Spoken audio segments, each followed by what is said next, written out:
Welcome. కలియుగ భగవద్గీత ప్రేక్షకులకు స్వాగతం, సుస్వాగతం.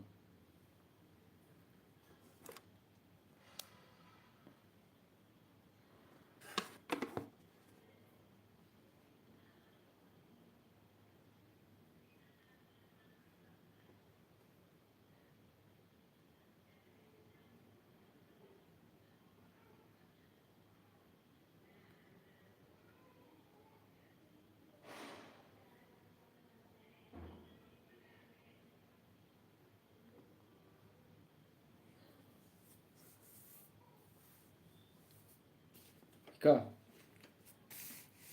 Channel introduction చెప్పుకుందాము. కలియుగ భగవద్గీత ఛానల్ 17 భాషల్లో మీకు అవైలబుల్ ఉంది. రీసెంట్గా ఇండోనేషియా, భోజ్పూరి భాషల్లో మీకు అవైలబుల్ ఉంది. ఇక ఛానల్ విషయానికి వస్తే, మనము ఈ జన్మను మోక్షం మార్గంలో వెళ్ళడానికి మనము ఎలా ఉండాలనేది ఈ ఛానల్ ఉద్దేశం. ఆ ఏడుకొండల వెంకటేశ్వర స్వామి శరణు వేడితే మోక్షం ఖచ్చితం అని నిరూపించడమే ఈ ఛానల్ యొక్క ఉద్దేశం. అలాగే కలియుగ అన్నమయ్య ఛానల్ నిజమైన దైవభక్తి ఎలా ఉండాలనేది ఆ ఛానల్ ద్వారా తెలుసుకోవచ్చు. నేను ఈ కలియుగ భగవద్గీత ట్రాన్స్లేట్ చేస్తున్నాను కాబట్టి నా తెలుగు షార్ట్ వీడియోలన్నీ కలియుగ అన్నమయ్య ఛానల్లో పోస్ట్ చేస్తున్నాను, అందరూ గమనించగలరు. అలాగే ఒక మూగజీవి ప్రేమ ఎలా ఉంటుందో అనేది పప్పీస్ లవ్ మూగజీవి ప్రేమ యూట్యూబ్ ఛానల్ ద్వారా తెలుసుకోవచ్చు. ఇక వాట్సాప్ ఛానల్స్, కలియుగ భగవద్గీత వాట్సాప్ ఛానల్స్ 16 భాషల్లో మీకు వాట్సాప్ ఛానల్ లింక్స్ ఛానల్ ప్రొఫైల్లో మీకు అవైలబుల్ ఉన్నాయి. నిజమైన దైవభక్తితో మనము మారాలి, నిజమైన దైవభక్తులుగా మారాలి, పరమాత్మ సైన్యంలో చేరాలి. పరమాత్మ సైన్యం అంటే మనము ఆ ఏడుకొండల వెంకటేశ్వర స్వామి కోసం నిజమైన భక్తుడిగా మారి మనం ధర్మంగా జీవిస్తూ ఇతరులను కూడా మనలాగా మన ప్రయత్నం చేస్తూ వాళ్ళను కూడా మన పరమాత్మ సైన్యంలో రప్పియడానికి మనము ఆ ఏడుకొండల వెంకటేశ్వర స్వామికి మనం సహాయం చేస్తున్నట్టే. అలాగే చిన్న విషయం ఏంటంటే, పరమాత్మ సైన్యం అనేది నేను చెప్పిన విధంగా కాకుండా ఇంకోటి ఉంది. ఏంటంటే, కొంతమంది దేశం కోసం పోరాటం చేశారు, కొంతమంది తన కుటుంబం కోసమే పోరాడతారు, తన భార్య పిల్లల కోసం. కొంతమంది దేవునిపై భక్తితో, దైవంపై నమ్మకంతో, ఎంతో దృఢ విశ్వాసంతో, దృఢ నమ్మకంతో దైవం కోసం ఏదైనా చేయాలనే భావనతో ఉన్నవాళ్ళు కూడా ఉన్నారు ఈ దేశంలో, ప్రపంచంలో కూడా. మరి నేను ఈ పరమాత్మ సైన్యము నిజమైన దైవభక్తులుగా మారండి అని చెబుతున్నానే, ఇదే కాక ఆ దైవం కోసం తను పోరాడడానికి ధైర్యంగా తన ప్రాణాలను కూడా లెక్క చేయకుండా ఉన్నవాళ్ళు ఉన్నారు ఈ దేశంలో, ప్రపంచంలో. అలాంటి పరమాత్మ సైన్యాన్ని, అంటే వాళ్ళు కూడా పరమాత్మ సైన్యంలో సమానమే, వాళ్ళు కూడా ఏదో ఒక రోజు నా వైపు, అంటే నేను చేయదలిచిన దైవ కార్యం, దైవ సంకల్పం, దీన్ని సపోర్టుగా అందరూ నన్ను తెలుసుకుంటారు, నాకు సపోర్టుగా వస్తారు. ఇక ఈ పరమాత్మ సైన్యం కమ్యూనిటీ ఛానల్ చేరాలంటే దైవం ది గాడ్ భగవాన్ @gmail.comకి మెయిల్ పెట్టండి, లింక్ రిక్వెస్ట్ పెట్టండి, మీకు ఛానల్ లింక్ పంపిస్తాను. దాని ద్వారా నాతో మాట్లాడచ్చు. మీ యొక్క అభిప్రాయం, మీ యొక్క దైవంపై అభిప్రాయం, మీ జీవితంలో జరిగిన దైవ సంబంధమైన విషయాలైనా నాతోటి చర్చించవచ్చు. ఇక మనం ప్రతి వారం చెప్పుకునే హీరో విజయన్ కొటేషన్, మనము నది అనేది ఎక్కడో పుట్టి ఆ నది పారే నది సముద్రంలో కలుస్తుంది. ఆ నదిని మనము దైవ మార్గంగా భావించి, ఆ సముద్రాన్ని పరమాత్మగా భావించి, అలాగే హీరో విజయన్ చెప్పినట్టు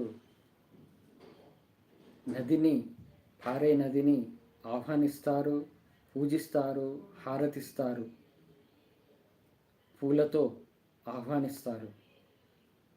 ఆ పూల వలె మనలోని మంచి గుణాలు, మంచి ఆలోచనలు, మంచి అలవాట్లు, ఆ పూల వలె మనము ఆ నదిలో పారుతూ సముద్రంలో కలిసినట్టు, నది నీరు కలిసినట్టు, సముద్రంలో కలిసినట్టు మనము పరమాత్మలో కలవాలి.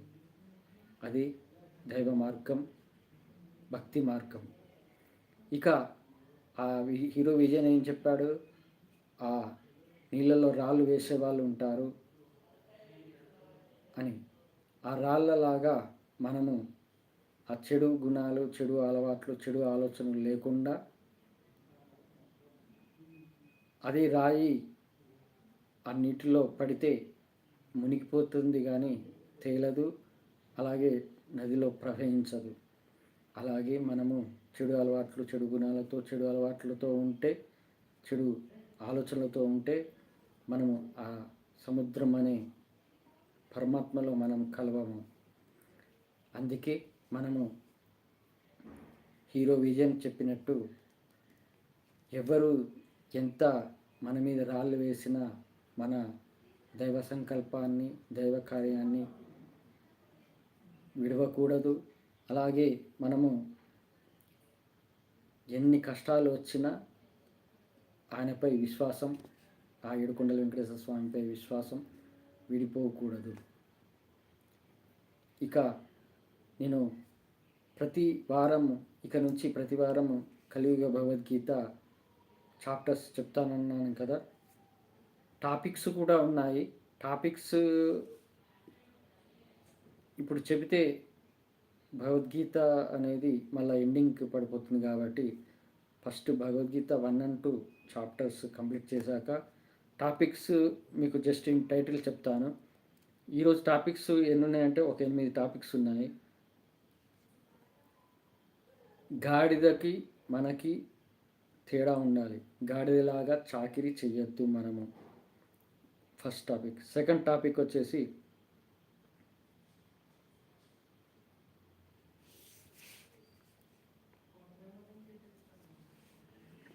మీరు చేసుకున్న దానికి తల్లి తండ్రి కారణం ఎలా అవుతారు.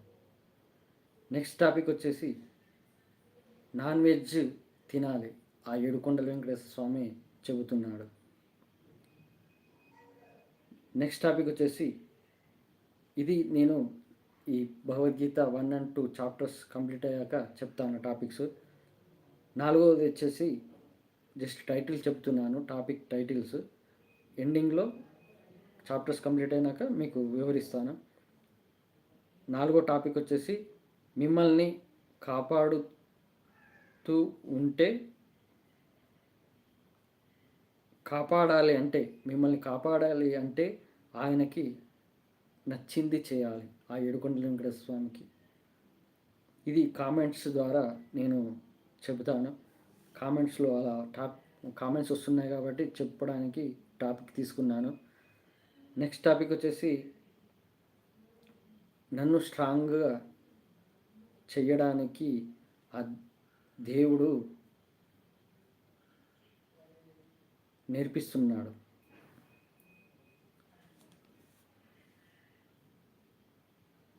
ఇప్పటి వరకు నాకు నేర్పించింది.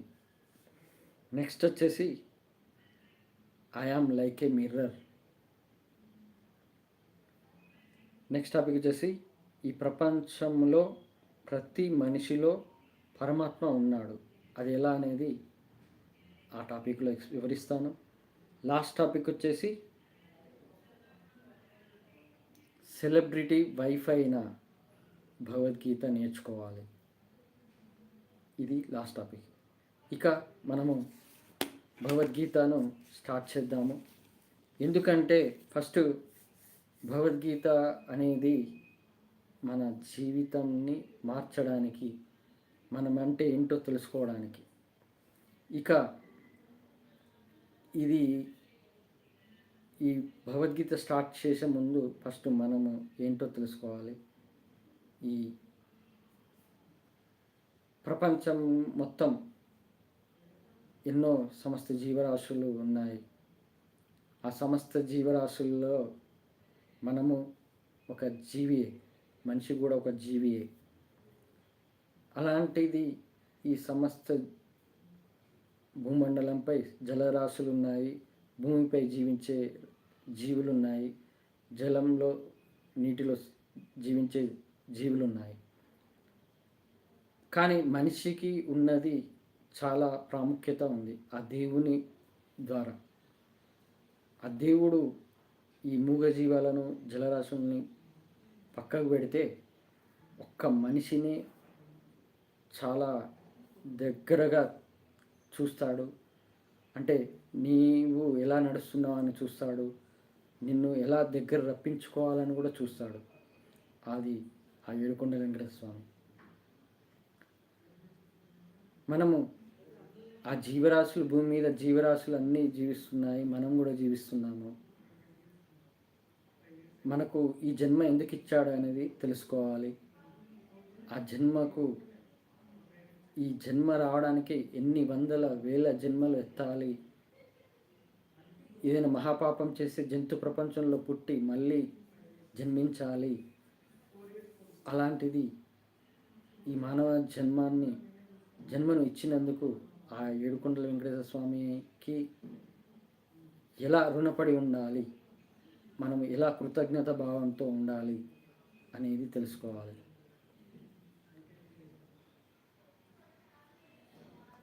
ఆ అడవిలో జీవులు, ఖడ్గమృగాలైనా ఇంకా ఏ జీవులైనా జీవిస్తుంటాయి. ఏంటి, వాటికి అవి సంపాదించుకొని వాటికి అవి జీవనాన్ని కొనసాగిస్తాయి. మనము సంపాదిస్తున్నాము, జీవిస్తున్నాము, మన పిల్లల్ని పోషిస్తున్నాము. కానీ మనము తెలుసుకోవాల్సింది ఏంటంటే ఈ కలియుగంలో ఎన్నో బాధలు ఉంటాయి, ఎన్నో కష్టాలు ఉంటాయి, ఎన్నో రకాల ప్రమాదాలు ఉంటాయి, ఎన్నో రకాల మనం అనుకోకుండా జరిగేవి కూడా ఉంటాయి. ఇవేంటంటే అసలు భూమి మీద పుట్టడమే ఏదో పాప పుణ్య కార్యాలు చేయడానికే, అలాగే ఆ పాప పుణ్య కార్యాల నుండి బయటపడడానికే ఈ భూమి మీద జీవించడానికి పుట్టించాడు ఆ దేవుడు. మరి ఆ పాపములు నుండి బయటపడి మనం పుణ్యం చేస్తూ, ఆ పుణ్యం చేస్తున్నా కానీ దాని మీద ఆశపడకుండా, దాని మీద ఆలోచన చేయకుండా మనము మన కర్మను ఎలా మనం మార్చుకోవాలనేది ఈ భగవద్గీత నేర్పిస్తుంది. ఇంకోటి ఏంటంటే జ్ఞాని అనేది గరికపాటి గారు, చాగంటి గారు, చిన్నజీవి స్వామి గారు, చాలామంది ఉన్నారు. వాళ్ళు జ్ఞానులు. అంటే వాళ్ళు పురాణ కాల ప్రకారమైన పురాణ గాథ ప్రకారమైన మనకు వివరించడానికి వాళ్ళు ఆ దేవుడిచ్చిన జ్ఞానంతో వాళ్ళు మనకు ఎక్స్ప్లెయిన్ చేస్తున్నారు. నేనేమంటున్నానంటే వాళ్ళు చెప్పేది జ్ఞానంతో చెబుతున్నారు, కానీ నేను చెప్పేది ఏంటంటే అనుభవంతో చెబుతున్నాను. అంటే వాళ్ళు అనుభవించారు, కానీ అంతకన్నా మించింది నేను చెబుతున్నాను. ఆ ఏడుకొండల వెంకటేశ్వర స్వామి చెబుతున్నాడు.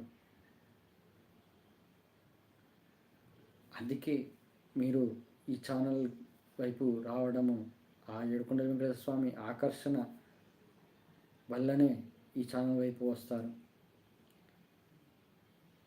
ఇక దేవుడు ఎక్కడ, ఎన్ని చోట్ల ఉంటాడు, ఎక్కడ ఉంటాడు అనేది తెలుసుకుందాము. ఫస్ట్ వచ్చేసి భూమి, ఆకాశం, నిప్పు, నీరు, గాలి, అలాగే మనస్సు అంటే ఆత్మ, బుద్ధి, తర్వాత లాస్ట్కి అహంకారం. ఏంటంటే ఈ లాస్ట్ది ఇప్పుడు ఆత్మ అనేది పరమాత్మ అనేది తెలుసు, భూమి, ఆకాశం, నిప్పు, నీరు, గాలి అన్నీ తెలుసు, ఆఖరికి బుద్ధి కూడా తెలుసు. ఈ చివరికి అహంకారం ఏంటి, అహంకారంలో ఉండడం ఏంటి అని అంటే, ఇప్పుడు కొంతమందికి భక్తి అనేది ఉండదు, కొంతమందికి దేవుడు అంటే ఇష్టం ఉండదు. అలాంటి వాళ్ళను వాళ్ళ పాప కర్మలను బట్టి వాళ్ళను వాళ్ళ కార్యాలు, పాప కార్యాలు చేస్తున్నా మళ్ళీ వాళ్ళ పాపాలకు తగ్గట్టు కర్మలు అనుభవించడానికి వాళ్ళలో అహంకారాన్ని నింపుతాడు ఆ దేవుడు. మరి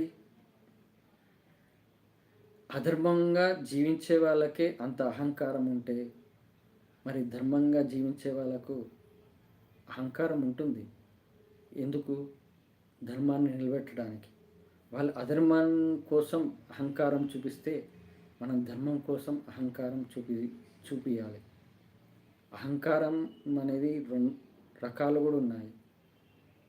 డబ్బుతో వచ్చే అహంకారం ఉంటుంది, పదవితో వచ్చే అహంకారం ఉంటుంది. ఇలా రాక్షస గుణంలో ఉన్నవాళ్ళు అహంకారం వేరే ఉంటుంది, దైవగుణంలో ఉన్న వాళ్ళ అహంకారం వేరుంటుంది. రాక్షస గుణం ఉన్న వాళ్ళేమో అహంకారం ఎలా ప్రవర్తిస్తారంటే దేవుడు లేడు అంటారు, దేవుని నమ్మరు. అది దైవగుణంలో ఉన్న వాళ్ళ అహంకారం ఎలా ఉంటుందంటే, ఇప్పుడు ఆ దేవుడే ఉన్నాడండి, సపోజు ఆయన మనల్ని ఎలా దగ్గరకు తీసుకోవాలని ప్రయత్నిస్తూ ఉంటాడు. కానీ మనము కొంత దూరంగా వెళ్తున్నట్టు మనలోని అహంకారం వల్ల మనము దూరంగా వెళ్తున్నట్టు ప్రయత్నిస్తాము. అంటే మనకు తెలియకుండానే. అప్పుడు ఆ దేవుడు కూడా వీడు నన్నే ఏంటంటే కొంతమంది దేవుళ్ళతోటే కొద్దిగా ఆడుకోవాలని, అంటే పరాశకాలు దేవునితోటే కొద్దిగా నమ్మరు. నేను దేవుణ్ణి చెప్పిన నమ్మరు. ఎందుకంటే వాళ్ళలో ఉన్న కొంత అహంకారం ఉంటుంది. అలాంటిది అంటే అజ్ఞానం కూడా కావచ్చు. అజ్ఞానం అంటే ఈ భగవద్గీత తెలుసుకోకపోవడం వల్ల వాళ్ళలో అజ్ఞానం ఉండి ఉండడం వల్ల అప్పుడు దేవుడు ఏమనుకుంటాడంటే, వీనికి ఇంత నన్ను తెలుసుకోమని చెప్తున్నా కానీ తెలుసుకోవట్లేదంటే వీరికి ఉన్న అహంకారానికి నేను నా అహంకారాన్ని చూపిస్తాను, వీనికి ఏదో ఒక రకంగా బుద్ధి వచ్చేటట్టు చేస్తాను అనే ఆలోచనతో ఉంటాడు. అది దైవ అహంకారం. అంతేకాని బుద్ధి రావడానికే చేస్తాడు, కానీ ఆయన నిన్ను మార్చడానికే చేస్తాడు, కానీ నిన్ను పూర్తిగా నిన్ను కష్టంలో నరకంలో పడేయడానికి కాదు. అలా ఇక ఈ అహంకారం ఉంది. మనస్సు అంటే ఆత్మ అనేది మనం భగవద్గీత ప్రకారం ఆత్మ జ్ఞానం తెలుసుకుంటాము. బుద్ధి అనేది మన మెంటాలిటీ, మన ఆలోచనలు. ఈ మన బుద్ధి అనేది ఒక రకంగా నేను ఇప్పుడు ఆధ్యాత్మికంగా వెళ్ళాను, ఆధ్యాత్మికంగా తెలుసుకున్నాను. ఆ ఏడుకొండల వెంకటేశ్వర స్వామి అనుగ్రహం వల్ల ఈ భగవద్గీతను అనువదించాను. నాలోని ఆలోచనలు ఎన్నో మార్పు వచ్చాయి. ఆయన అయితే ఏమనంటే టాపిక్ ఉంది ఆల్రెడీ, దాని గురించి కూడా ఎక్స్ప్లెయిన్ చేస్తాను. నువ్వు ఇలా ఉంటే నువ్వు ఈ రూట్లో వెళ్తావు, నువ్వు ఇలా ఉంటే ఈ రూట్లో వెళ్తావు అని అది ఎక్స్ప్లెయిన్ చేస్తున్నట్టు నాకు నాలో ఆలోచన తెప్పించి నాకు నేర్పిస్తున్నాడు.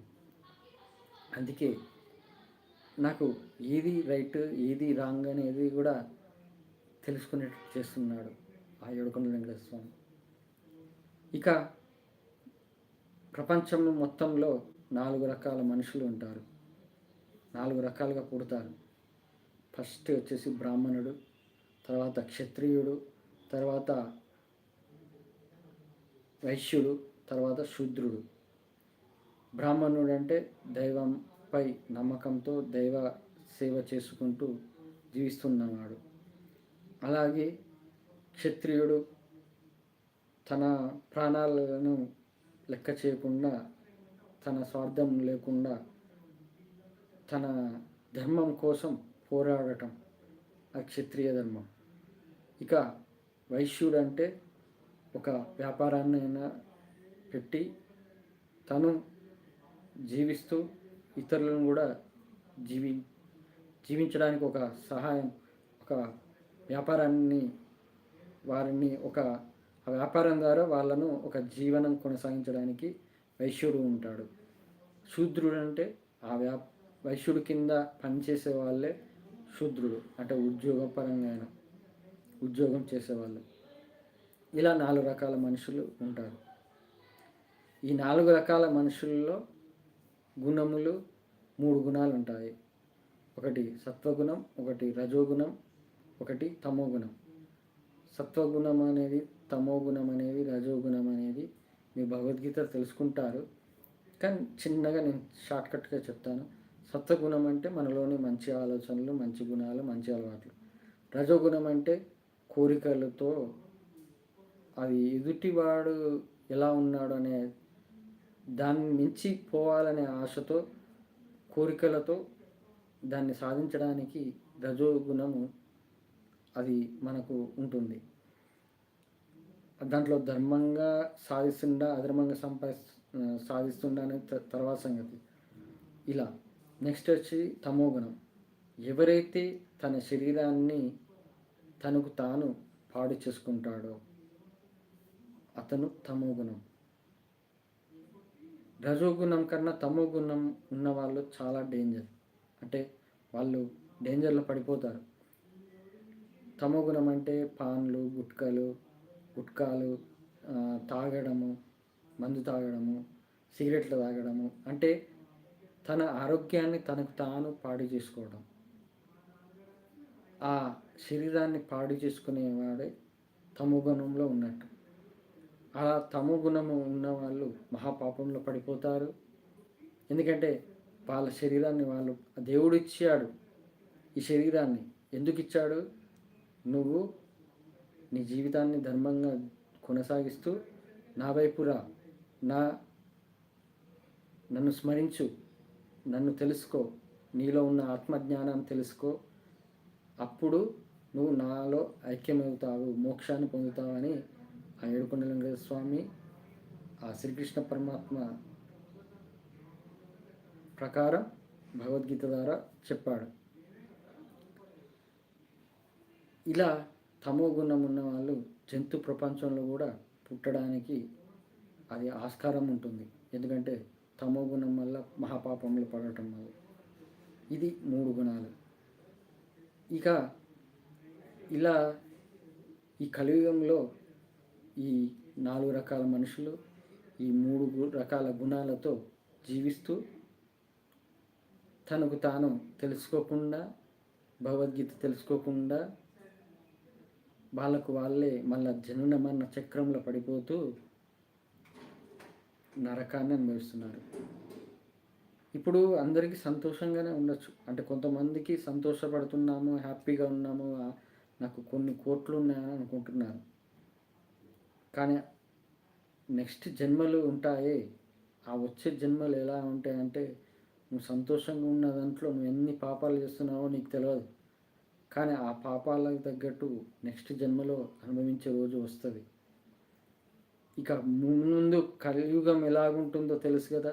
ఇప్పుడే అంత ఘోరంగా యుద్ధాలు, అరాచకాలు, హత్యలు, అత్యాచారాలు, ఇంకా ఏ నువ్వు మొగాడిగా పుట్టావు ఈ జన్మలో, కానీ వచ్చే జన్మలో ఆడదానిగా పుట్టచ్చు. అలా ఉంటుంది. ఆత్మ అనేది ఏ శరీరంలో పుట్టచ్చు, ఏ జీవులైనా పుట్టచ్చు. అందుకే మనము భగవద్గీతను తెలుసుకోవాలి, భగవద్గీత ప్రకారం నడవాలి. శ్రీకృష్ణ పరమాత్మ పూర్వయుగాల ప్రకారం చెబుతున్నాను. కృతయుగంలో ప్రహ్లాదుడు మనిషిగా పుట్టి మనల్ని నిజమైన దైవభక్తుడిగా ఎలా ఉండాలని నేర్పించడానికి ఆ కృతయుగం మహావిష్ణువు సృష్టించాడు. నిజమైన దైవభక్తి అంటే ఏంటి? అలాగే హిరణ్యకశిపుడిని చూసి నేర్చుకోవాల్సింది ఏంటంటే, నా దేవుడే గొప్ప అనే అహంకారం ఉండద్దు, నేనే గొప్ప అనే అహంకారం ఉండద్దని ఆ హిరణ్యకశిపుడి ద్వారా తెలుసుకోవాలి. ఇక త్రేతాయుగం శ్రీరాముడిని చూసి ఆయన చిన్నప్పటి నుండి ఎలా పెరిగాడు. నేను యోగా వాసిష్టం చూస్తున్నాను. వశిష్ఠ మహర్షి శ్రీరాముడికి మనిషి జన్మ అంటే ఏంటి, మనిషి జన్మలో ఎలాంటి దోషాలు ఉంటాయి, ఎలాంటి ప్రలోభాలు ఉంటాయి అనేది ఆ యోగ వాసిష్టంలో తెలుసుకోవచ్చు. యూట్యూబ్లో చూడండి, యోగా వాసిష్టం. అది గణపతి సచ్చిదానంద స్వామీజీ శిష్యుడైన విజయానంద స్వామీజీ చెప్పాడు అని చెప్తున్నాడు. నేను 122వ భాగంలో ఉన్నాను. యాక్చువల్లీ 280 దగ్గర 300 భాగాలు ఉన్నాయి. అందులో ఇప్పుడు 122వ భాగం చూస్తున్నాను. ఏంటంటే ఆ యోగ వాసిష్టంలో చెప్తాడు ఆయన ఏమనంటే, యోగా వాసిష్టం వినటం కూడా అదొక అదృష్టమై ఉండాలి. ఏదో ఒక పూర్వజన్మ పుణ్యాల వల్ల అది వినడానికి ఒక ఆస్కారమై ఉండాలి. యోగా వాసిష్టం విన్నవాళ్ళు ఆ శ్రీరాముడు ఎలా తెలుసుకున్నాడో అలాగే మీరు కూడా తెలుసుకున్నట్టు, శ్రీరాముడు మనిషిగా జన్మ ఎత్తడం వల్ల ఎలాంటి ప్రాబ్లమ్స్ ఉంటాయి, ఎలాంటి ఆలోచనలు వస్తాయి, ఎలాంటి గుణాలు ఉంటాయి, ఈ చిన్నతనం అంటే ఏంటి, బాల్యతనంలో ఎలాంటి దోషాలు ఉంటాయి, ఎలా ఆకర్షితులు అవుతాము, వయస్సులో ఎలా ఆకర్షణ ఉంటుంది, ఎలా మనము దేని మాయలో పడిపోతాము, అలాగే ముసలితనంలో ఎలా ఉంటాము, ఎలా మాయలో పడిపోతాము. అసలు మొత్తానికైతే 3 సంబంధించిన బాల్యమైన, వయస్సు అయినా, ముసలితనమైన ఇవన్నీ వేస్ట్ అని అందులో వివరించాడు. అంటే అసలు మానవ జన్మగా పుట్టడమే వరెస్ట్ అని. అందుకే మానవ జన్మ పుట్టినందుకు మనము ఈ వరెస్ట్ జన్మ నుంచి మనము బయటపడటానికి భగవద్గీతను తెలుసుకోవాలి, భగవద్గీతను అనుసరించాలి. అలా శ్రీరాముడు ఆయన విద్యను నేర్చుకొని తనలో శక్తిని పెంచుకున్నాడు, ధైర్యాన్ని పెంచుకున్నాడు, సహనాన్ని పెంచుకున్నాడు, సంస్కారం పెంచుకున్నాడు, ఓపికను పెంచుకున్నాడు. అలాగే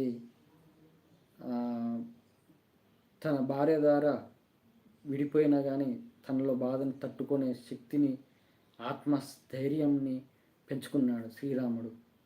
అలా ఆ శ్రీరాముడి నుంచి మనం నేర్చుకోవాలి. ఇక శ్రీకృష్ణ పరమాత్మ వచ్చేస్తే, నేను శ్రీకృష్ణ దర్శనం బుక్ చదివాను. ఆ శ్రీకృష్ణ దర్శనం బుక్ ద్వారా ఆయన చిన్నప్పుడు ఎలా ఉన్నాడు, గోపికలతో ఎలా ఆడుకున్నాడు, ఆయన ఎలా చిలిపి చేష్టలు చేశాడు,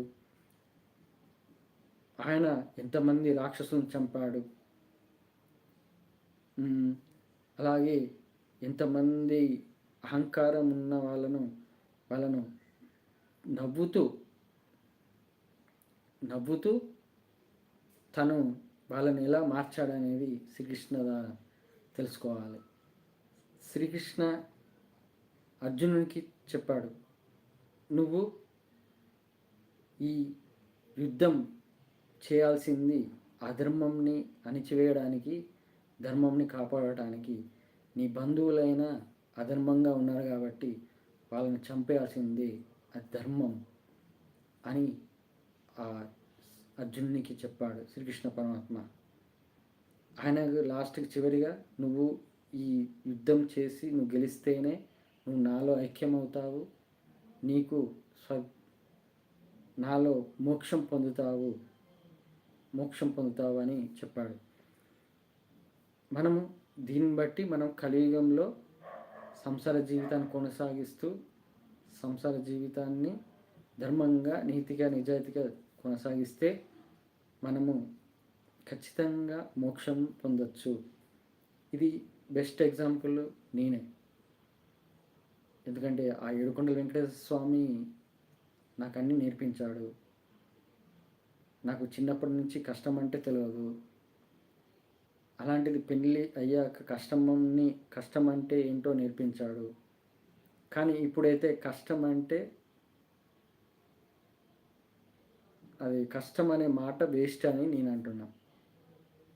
దేవుడా నా కష్టాలు పోవాలని మొక్కుతాము. మరి ఒక రకంగా మళ్ళీ కష్టపడాలి, నువ్వు డబ్బు సంపాదించాలంటే కష్టపడాలి అని అంటారే, అది ఆ రెండిటికి తేడా లేదని నేను అంటున్నాను. నేనేమంటున్నా అంటే, భగవద్గీత నేర్చుకుంటే నువ్వు కష్టపడుతున్నా అనుకోవద్దు, దైవకార్యంగా చేస్తున్నా అని అనుకోవాలి, దైవాన్ని నమ్ముకోవాలి. కష్టాన్ని నమ్ముకో అంటారు, కాదు, దైవాన్ని నమ్ముకో అని నేను అంటున్నాను. అలాగే దైవకార్యంగా నువ్వు చెయ్యి, నువ్వు సక్సెస్ అవుతావు. అది ఆ దేవుడు నీకు ఎటువంటి ఆపద రాకుండా, ఎలాంటి కష్టం రాకుండా అలా నిన్ను నడిపిస్తాడు, ఆయన వైపు నడిపిస్తాడు. ఇది నమ్మకంగా నేను ఇప్పుడు అనుభవిస్తున్నాను కాబట్టి. ఎందుకంటే నేను ఉద్యోగం చేస్తున్నా, అది కష్టంగా కాదు, ఇష్టంగానే చేస్తున్నాను. ఎందుకంటే ఒక ఉద్యోగం చేయాలంటే అక్కడ సుపీరియర్లు ఉంటారు, కొలీగ్స్ ఉంటారు, అందరూ ఉంటారు. కానీ వాళ్ళల్లో ఉన్న చెడు గుణాలైన, చెడు బుద్ధుల వల్ల వాళ్ళు నిన్ను ఏదో ఒక రకంగా చెడగొట్టడానికైనా, ఇతరులను చెడగొట్టడానికైనా ప్రయత్నిస్తుంటారు. కానీ నేను చేసే ఉద్యోగంలో నా జోలికి రారు. ఎందుకంటే నేను నిజమైన దైవభక్తుడిగా, ఆ వెంకటేశ్వర స్వామి భక్తుడిగా అని అందరికీ తెలుసు. కంపెనీలో ఉన్న వాళ్ళందరికీ, దగ్గర 150-200 మంది ఉంటారు, అందరికీ తెలుసు. ఎవ్వరు నన్ను ఏమీ అనలేరు. అలా చేస్తాడు ఆ వెంకటేశ్వర స్వామి, అంతే. నేను నా ఉద్యోగం ఏందో నేను చేస్తాను, సైలెంట్గా మళ్ళీ వచ్చేస్తాను, అంతే. నా జోలికి ఎవరు రారు, నేను ఎవరి జోలికి పోను. అలా నడిపిస్తాడు ఆ వెంకటేశ్వర స్వామి. అది ఆ భగవద్గీతనే ముఖ్యం. ఇక భగవద్గీత అధ్యాయం 1. భగవద్గీత అర్హతలు అనేవి కొన్ని టాపిక్స్ ఆల్రెడీ చెప్పాను అనుకోండి. కానీ నేను ఇప్పటివరకు మీకు చెప్పిందంతా అది కూడా మన అర్హత ఏంటి, మనం ఈ కలియుగం నుంచి బయటపడడానికి ఏం చేయాలనేది ఈ భగవద్గీత నేర్పిస్తుంది. ఇప్పటివరకు లైవ్లో ఏదో ఒక టాపిక్ తీసుకొని మీకు ఎక్స్ప్లెయిన్ చేశాను. ఇప్పటికీ 42 లైవ్స్ వచ్చాయి, అంటే 42 వీక్స్ నుంచి చేస్తున్నాను. అలా ఏదో ఒక టాపిక్ చెప్తున్నాను, సక్సెస్గా నడుస్తుంది లైవ్. ఇప్పుడు ఎందుకు భగవద్గీతను వివరిస్తున్నానంటే, మనము చెబుతూ ఉంటే మనలో ఇంకా ఆలోచనలు పెరుగుతూ ఉంటాయి. ఇంకా భగవద్గీత ద్వారా ఇంకా మనకి ఇంకా ఎన్నో నేర్చుకుంటాము. ఆ దేవుడు తెప్పిస్తాడు ఆలోచనలు అంతే. అందుకే మళ్ళీ ఎక్స్ప్లెయిన్ చేస్తున్నాను. ఇప్పటివరకు అసలు ఎక్స్ప్లెయిన్ చేయలేదు భగవద్గీతను లైవ్లో. ఇప్పుడు స్టార్ట్ చేస్తున్నాను. ఇక మీరు నా వీడియోలో కలియుగ భగవద్గీత ఆల్ చాప్టర్స్ వీడియోలు చూస్తున్నారో చూడట్లేదో నాకైతే అక్కడ చూసినట్టు ఏం కనబడట్లేదు. సరే, లైవ్లో అయినా మీరు ఒకసారి భగవద్గీతను వివరిస్తాను. నా దగ్గర ఈ శ్లోకాలు అనేవి ఉండవు. ఇప్పుడు నేను ఒకటి అడుగుతాను, అందరూ అంటారు శ్లోకాలు చదువుతారు, శ్లోకాలకు అర్థాలు చెబుతారు, కానీ ఆ అర్థంలో ఉన్న పూర్తిగా డీప్గా ఈ కలియుగం తగ్గట్టు ఎలా ఉండాలనేది ఎవ్వరు చెప్పరు. ఇంకోటి, ఆ యుగాలన్నీ సంస్కృత భాష అయి ఉండొచ్చు, ఇంకే భాష ఉందో, ఆ దేవుళ్ళు ఏ భాషలు మాట్లాడారో మనకు తెలియదు, కానీ సంస్కృతం అని అంటాము మనం. ఆ దేవుడు నిజంగానే సంస్కృతమే. ఎందుకంటే నాకు ఆ కళలో వచ్చి నన్ను సంస్కృతంలో అడిగాడు కాబట్టి చెబుతున్నాను. సంస్కృతమే అనుకుంటా. అలా సంస్కృత భాష అప్పట్లో ఉండేది, కానీ ఇప్పుడు మనకు తెలుగు ఉన్నది, ఇంకా ఎన్నో ఎన్నో భాషలు ఉన్నాయి. కానీ భగవద్గీత శ్లోకమే నేర్చుకోవాలి, శ్లోకం కంఠస్థం చేయాలి, శ్లోకం యొక్క అర్థం చెబితేనే నువ్వు భగవద్గీత తెలుసుకున్నట్టు అనే వాళ్ళు ఉంటారే, ఫస్ట్ వాళ్ళ సంస్కృతం భాష నేర్చుకున్నారా, వాళ్ళ సంస్కృతంలో మాట్లాడారా అనేది వాళ్ళు ఆలోచించాలి. అసలు దేవుడు ఏమంటుండంటే, భగవంతుడు నువ్వు ఏ భాష అనేది ముఖ్యం కాదు, నువ్వు ఎలా జీవించడానికి నువ్వేమి తెలుసుకుంటున్నావు, ఎలా తెలుసుకుంటున్నావు, దానివల్ల నువ్వేం మార్పు తెచ్చుకుంటున్నావు అనేది ఆలోచించమంటున్నాడు. అంతేకాని నువ్వు సంస్కృత భాష నేర్చుకోవాలి, శ్లోకాలు కంఠస్థం చేయాలి, ఈ వేద మంత్రాలు చదవాలి అనేది అస్సలు అవసరం లేదు. అందుకే భగవద్గీతను తెలుగులో అనువదించాను. ఇప్పుడు మీకోసం మళ్ళీ లైవ్లో స్టార్ట్ చేస్తున్నాను. ఇప్పుడు భగవద్గీత అనేది నలుగురి మధ్యలో సంభాషణ ఉంటుంది. ధృతరాష్ట్రుడు, సంజయుడు, అలాగే శ్రీకృష్ణుడు, అర్జునుడు, ఈ నలుగురి మధ్యలో ఉన్న సంభాషణే భగవద్గీత. ఇక ధృతరాష్ట్రుడు గుడ్డివాడు, సంజయుడేమో మంత్రి, ఆయన మంత్రి, ధృతరాష్ట్రుడి మంత్రి. సంజయుడికి దివ్య దృష్టి అనేది ఉంది, అంటే తన దివ్య దృష్టి ద్వారా ఎక్కడ ఏమి జరుగుతుందనేది తను ఒక ఇమాజిన్ అంటే ఇమాజిన్ కాదు, ఇప్పుడు మనం సినిమాలో చూస్తామే ఇమాజిన్ చూపిస్తాడు షార్ట్ వీడియో, అలాగా ఆయన ఇమాజిన్ చేసి దివ్య దృష్టి ద్వారా ఆయన సంజయుడు ధృతరాష్ట్రునికి వివరించడానికి ఆయన దివ్య దృష్టి ఉపయోగిస్తాడు. సామాన్య మానవుడిగా పుట్టిన అర్జునుడు దైవ దృష్టి కలిగిన శ్రీకృష్ణుడి మధ్య జరిగినది భగవద్గీత.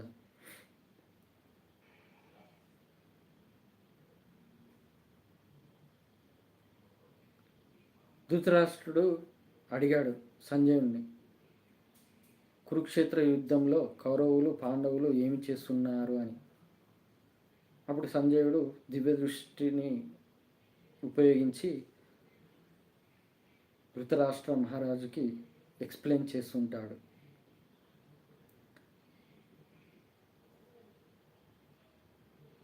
అందులో ఇక అర్జునుడు యుద్ధంలో వస్తే అర్జునుడు తన చుట్టూ అంటే కౌరవులలో ఉన్న బంధువులను, అన్నదమ్ములను, తాతను, ఇంకా అన్నదమ్ములను, ఇంకా ఫ్రెండ్స్ అయినా వీళ్ళందరిని చూసి బాధపడుతుంటాడు. ఏమని, నేను వీళ్ళతో యుద్ధం చేయాలా, నేను ఇప్పటివరకు వీళ్ళతో మంచిగా ఉన్నవాడిని, నేను ఇప్పుడు వీళ్ళతో యుద్ధం చేయడం ఏంటి, నేను వీళ్ళని చంపడం ఏంటి, రక్తంని చూసి నేను తట్టుకోగలుగుతానా అన్నట్టు ఆ ముందే భయభ్రాంతులతో అర్జునుడు తనకు తాను కృంగిపోయాడు. అంటే తనకు తాను తక్కువ అంచనా వేసుకొని, అంటే తనకు తెలియదు కదా తనలో ఎవరు ఉన్నారు, పరమాత్మ ఉన్నాడని తెలియదు. ఎందుకంటే ఇంకా భగవద్గీత ఎక్స్ప్లెయిన్ చేయలేదు శ్రీకృష్ణ పరమాత్మ. అలా తనలో ఉన్న భయం వల్ల ఆ అర్జునుడు కృంగిపోయి బాధపడుతూ ఉంటాడు.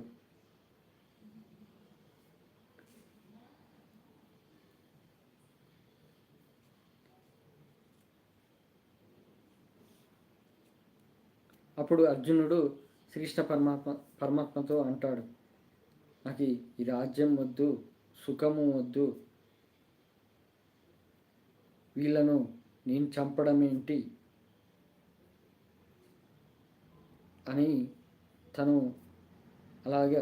అలాగే సొంత వాడినే చంపుకోవడం ఒక పాపం అవుతుంది కదా, నేను అలా చంపితే ఏమి సుఖం వస్తుంది నాకు అని శ్రీకృష్ణ పరమాత్మతో అర్జునుడు అంటాడు.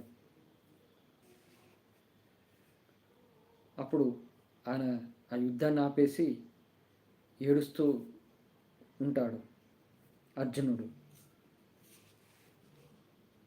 ఇక్కడ మనము తెలుసుకోవాల్సింది ఏంటంటే, ఇక్కడ బంధుత్వము అనేది అడ్డుపడింది యుద్ధం చేయడానికి. అప్పుడు ఆయన అర్జునుడికి బంధుత్వం పైన ఉన్న ప్రేమను మనం గ్రహించాలి. కానీ ఈ కలియుగంలో అన్నదమ్ములు, అక్క చెల్లెళ్ళు ఆస్తి కోసం, అలాగే వాళ్ళలోని గొప్పతనం కోసం, వాళ్ళలోని అహంకారం వల్ల కోపంతో కొట్టుకోవడము, చంపుకోవడము జరుగుతుంది. ఇప్పుడు బంధుత్వం అంటే విలువ లేకుండా పోయింది. అంతా ఏంటంటే గొప్పలు చూపించుకోవడమే మెయిన్ ఇంపార్టెంట్. వచ్చేసి బంధుత్వంలో గొప్పలే ఎక్కువ, నిజమైన ప్రేమలు అస్సలు లేవు.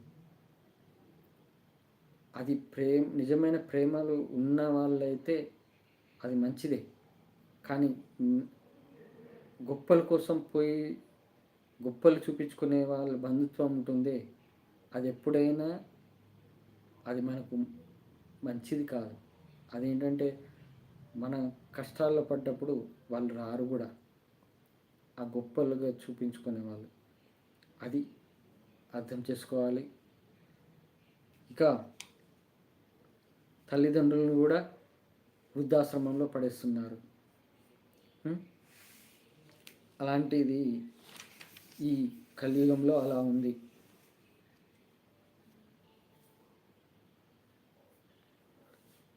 అదే అప్పుడు అర్జునుడు ఆలోచించాడు బంధుత్వం గురించి, మనం ఎందుకు ఇప్పుడు ఆలోచించట్లేదు.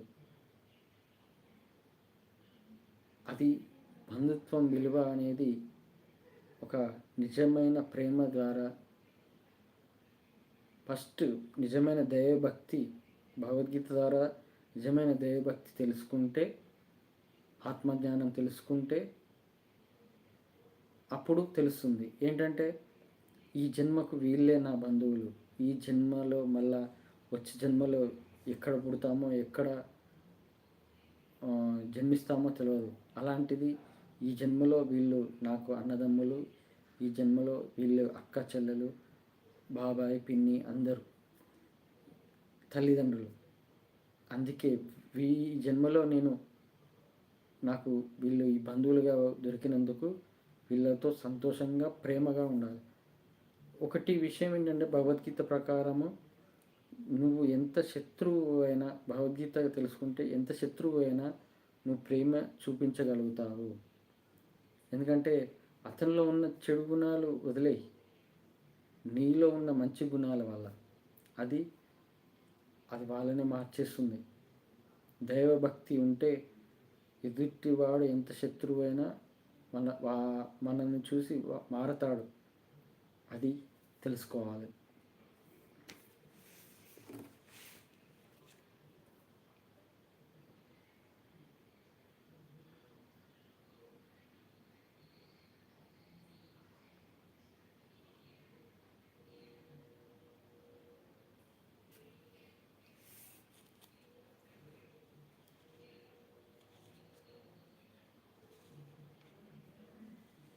ఇది భగవద్గీత, కలియుగ భగవద్గీత అధ్యాయం, మొదటి అధ్యాయం.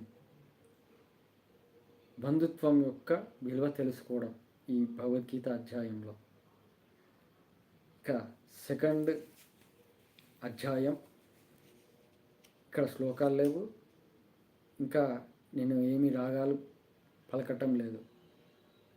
ఆ వెంకటేశ్వర స్వామి ఎలా చెప్పమన్నాడో ఈ కలియుగం తగ్గట్టు అలా చెబుతున్నాను.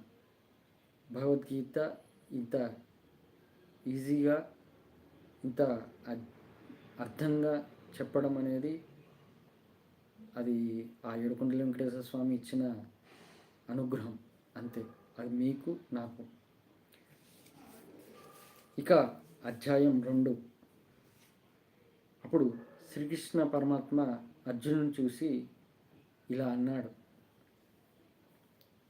ఇలాంటి యుద్ధ పరిస్థితుల్లో నువ్వెందుకు కృంగిపోతున్నావు? ఇలాంటి పిరికితనం దుస్థితి నుండి బయటపడు అని అన్నాడు.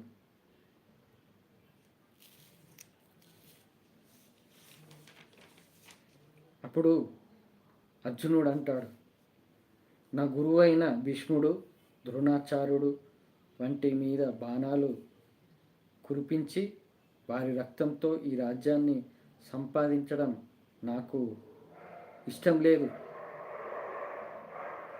ఆందోళనతో, పిరికితనంతో ఇలా కృంగిపోయాను. ఈ కృంగిపోతున్న నా మనస్సు మార్చే మార్గం చెప్పు కృష్ణ అని అన్నాడు. అప్పుడు శ్రీకృష్ణ పరమాత్మ చిరునవ్వుతో అన్నాడు. ఆయన రాక్షసు చంపేటప్పుడు కూడా శ్రీకృష్ణ పరమాత్మ నవ్వు పోదు. నేను నేర్చుకున్నాను కూడా ఇదే.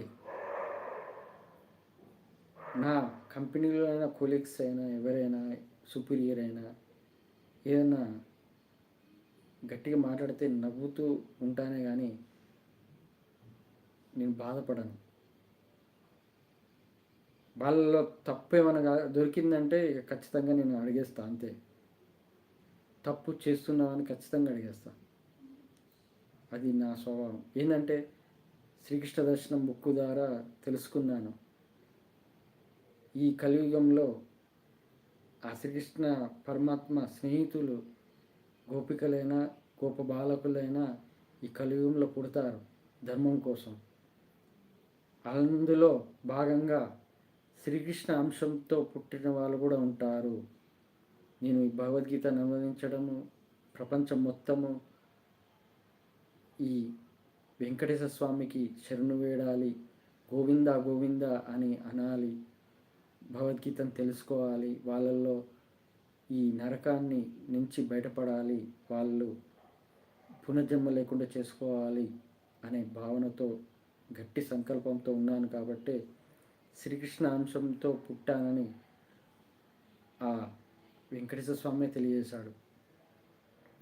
అందుకే నేను ఎవ్వరికి భయపడను.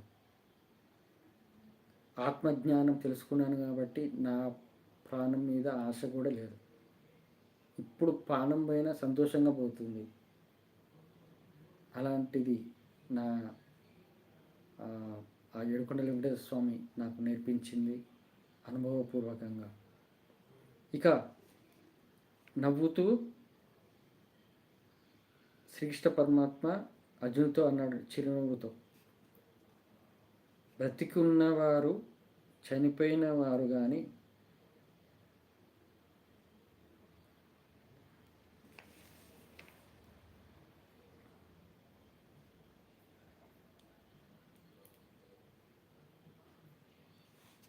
ఎప్పుడైతే మనం పుట్టి బాల్యంలో, వయస్సులో, ముసలితనంతో జీవనం కొనసాగిస్తూ చివరికి చనిపోయిన తర్వాత మనం ఇంకో జీవ్యంలో ఆత్మగా చేరుతాము. మనిషి కష్టాలలో ఉన్నప్పుడు మనలో భయం, పిరికితనం, మంచి ఆలోచన తత్వం అనేది కోల్పోవడం జరుగుతుంది. ఈ కష్టాలు అనేవి వేసవి, చలి, వర్షాకాలంలాగా మార్పు వస్తూ ఉంటాయి. భయపడకుండా వీటి నుండి ఓర్పుగా ఉండటం నేర్చుకోవాలి. ఇది శ్రీకృష్ణ పరమాత్మ అర్జునుతో అన్న మాటలు. సుఖంలో అయినా దుఃఖంలో అయినా కానీ ఒకే రకంగా ఉంటామో, అంటే ధైర్యంగా ఉంటామో, అప్పుడు మోక్షమునకు దారి ఇచ్చినట్టే. అశాశ్వతమైన దానికి శాశ్వతమైన దానికి అంతం లేదు. మనలో ఉన్న ఆత్మను ఎవరు నాశనం చేయలేరు. మనం దేహం మాత్రమే మట్టిలో కలుస్తుంది. మన ఆత్మే శాశ్వతం. ఆత్మను చంపబడటం, ఆత్మ చంపుకోవడం అనేది అది అజ్ఞానిగా భావించాలి. అంటే సూసైడ్ చేసుకునే వాళ్ళు. ఆత్మ ఎవరి చేత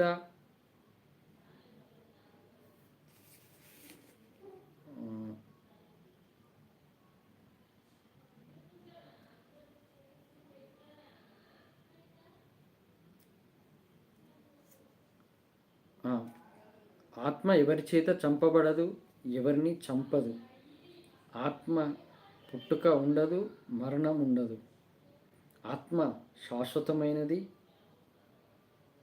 వయస్సు అనేది ఉండదు.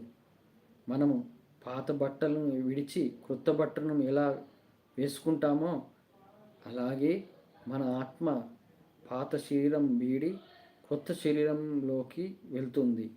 ఈ ఆత్మను అగ్నితో కాల్చలేము, గాలిలో ఎండబెట్టలేము, నీటితో తడపలేము. ఇది తెలుసుకున్నాక శరీరం గూర్చి మనం బాధపడడం అవసరమా? పుట్టినవాడికి మరణం తప్పదు, మరణించిన వారికి పుట్టుక తప్పదు. అందుకే శరీరంపై బ్రతకాలనే ఆశ ఉండకూడదు.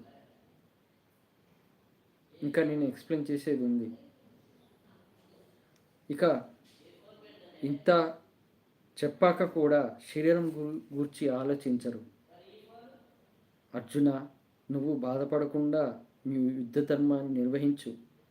ధర్మం కోసం యుద్ధం చేయటంలో తప్పు లేదు. నీ అదృష్టం. ధర్మం కోసం ఈ యుద్ధం చేస్తే నీవు స్వర్గ లోకంలోకి వెళ్ళగలవు. అదే ధర్మం కోసం యుద్ధం చేయకుండా ఉంటే నీవు పాపాన్ని చేసిన వాడి అవుతావు. అప్పుడు నిన్ను అందరూ పిరికితనంతో ప్రాణం కోసం పారిపోయాడు అంటారు. గౌరవం అయిన వ్యక్తికి అగౌరవం అనేది మరణం కన్నా ఎక్కువ. అప్పుడు నీకు అవమానంగా ఉంటుంది. ఇప్పుడు నువ్వు బాధపడుతున్న దానికంటే ఎక్కువే అవుతుంది. యుద్ధం చేయడం వల్ల వీరమరణం పొందితే స్వర్గలోకంలోకి వెళ్తావు. ఈ యుద్ధంలో విజయం సాధిస్తే నువ్వు ఈ రాజ్యానికి రాజు అవుతావు. సుఖదుఖాలను సమానంగా తీసుకుంటూ నీ కర్తవ్యాన్ని నీవు నిర్వహించు. నీ బాధ్యత నిర్వర్తిస్తే నీకు ఎప్పటికీ పాపం అంటదు. ఇప్పటి వరకు నీకు ఆత్మ గురించి చెప్పాను. ఇప్పుడు నీకు బుద్ధి ఎలా ఉండాలో చెబుతాను. ధర్మం కోసం చేసే ఈ యుద్ధం వల్ల నువ్వు నీ కర్మబంధాల నుండి విముక్తి పొందుతావు.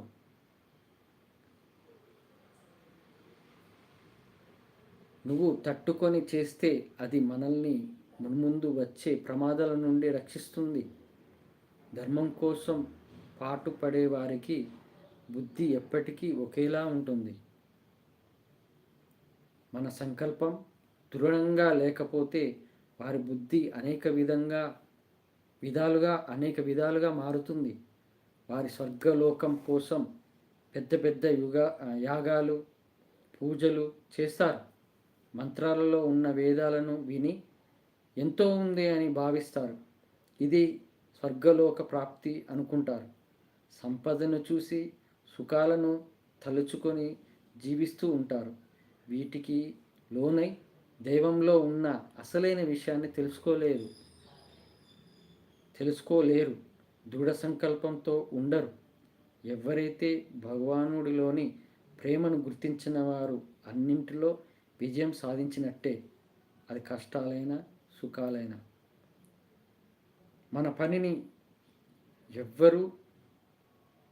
మన పనిని ఎప్పుడూ దైవకార్యంగానే భావించాలి. ఎప్పుడైతే ఇలా ఉంటామో యోగి అని అంటారు. ఇలా చేయటం వల్ల ఈ జన్మలోనే పుణ్య పాపాలను రెండింటినీ జయించినట్టే. జ్ఞానులు ఇప్పుడు జనన మరణ చక్రంలో ఉన్న బంధాలను విడిచిపెట్టి ఎప్పటికీ సంతోషంగా ఉత్సాహంగా ఉంటారు. మనం ఏ మోహంలో పడి ఉంటామో అప్పటి వరకు మనం దుఃఖంలోనే ఉంటాము. ఈ మోహం నుండి బయటపడితేనే మనం దుఃఖంలో నుండి బయటపడతాము.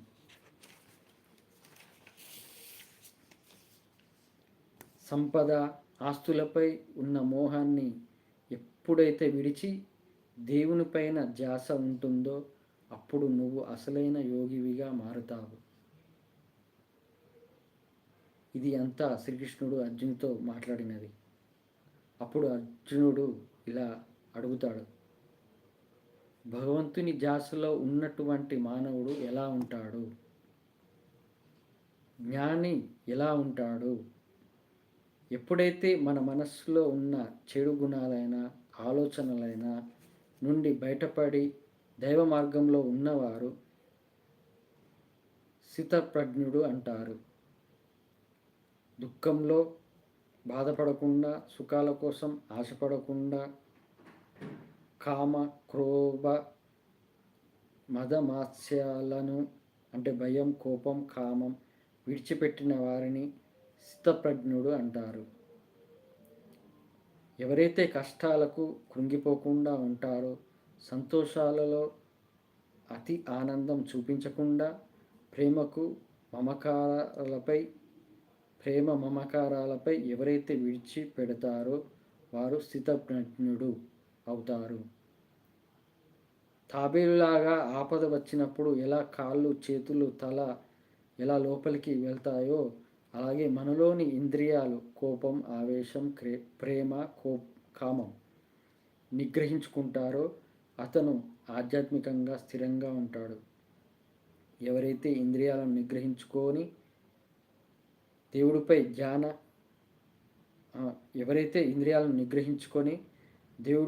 ధ్యానం ఎప్పటికీ ఉంటుందో, ధ్యాస ఎప్పటికీ ఉంటుందో వారు సంపూర్ణ జ్ఞానులు అవుతారు. ఇంద్రియాలపై ఎవరికైతే మనస్సు వెళ్తుందో, కోరికలు పుడతాయో దానితో ఆ కోరిక కోసం కోపం వస్తుంది. ఆ కోపం వల్ల మన మతి తప్పుడు దారిలో వెళ్తుంది. అంటే మన బుద్ధి నశిస్తుంది. మన పతనానికి మనమే దారి ఇస్తాము. అంటాము, నీ కర్మ నువ్వు అనుభవిస్తావు అంటావు. మనం చేసే కర్మలను బట్టే మన జరిగేది.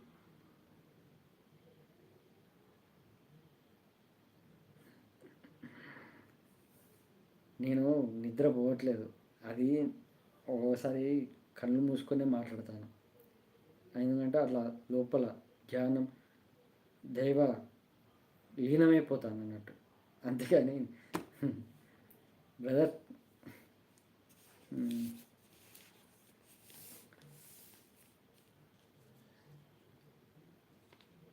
భగవంతుడిపై దృష్టి ఉండటం వల్ల సర్వ దుఃఖాలు తొలగిపోతాయి.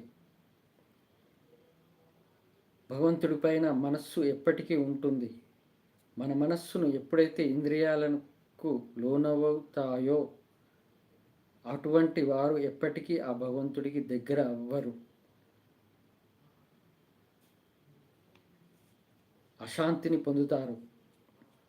నీటిపై ఉన్న పడవ బలమైన గాలి ఒకవైపు పడేసినట్టు ఏ ఒక్క ఇంద్రియంపై మనస్సుని ఉంటుందో అది బుద్ధిని అణిచివేస్తుంది. కోరికల వల్ల అశాంతిని పొందుతాము. ఎవరైతే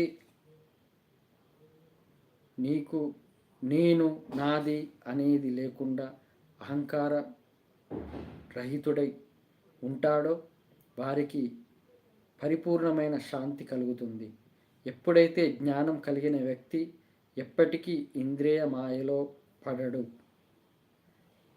జనన మరణ చక్రం నుండి విముక్తిని పొంది ఆ దైవంలో ఐక్యం అవుతాడు. ఇది శ్రీకృష్ణుడు చెప్పిన ఆత్మ జ్ఞానం, అదే యోగి జ్ఞాని స్థితప్రజ్ఞుడి గురించి ఈ కలియుగ భగవద్గీత అధ్యాయం 2 భాగంలో అర్జునుడితో వివరించింది. దీనికి నేను ఎక్స్ప్లెయిన్ చేస్తాను. అధ్యాయం 1లో అంత బంధుత్వం గురించి వివరించాను. ఇప్పుడు అధ్యాయం 2లో మీకు వివరించేది నా మాటగా.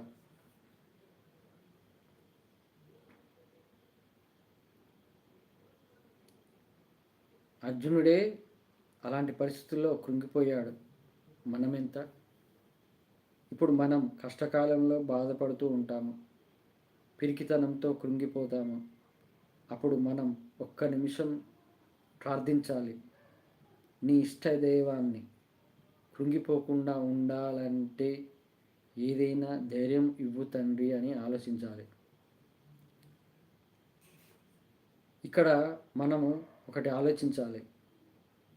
ఇప్పుడు ఉన్న జనరేషన్లో, కలియుగంలో సొంత వాళ్ళని చంపేసి డబ్బు కోసం, ఆస్తి కోసం ఆశపడి పాపాలలో మునిగిపోతున్నారు.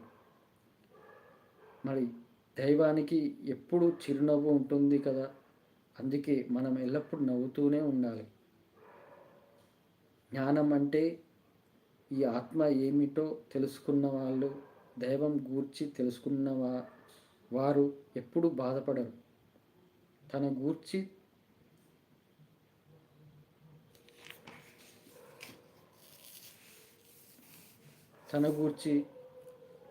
తన సొంత వాళ్ళు ఎవరైనా చనిపోతే కొన్ని సంవత్సరాల వరకు బాధపడతాము.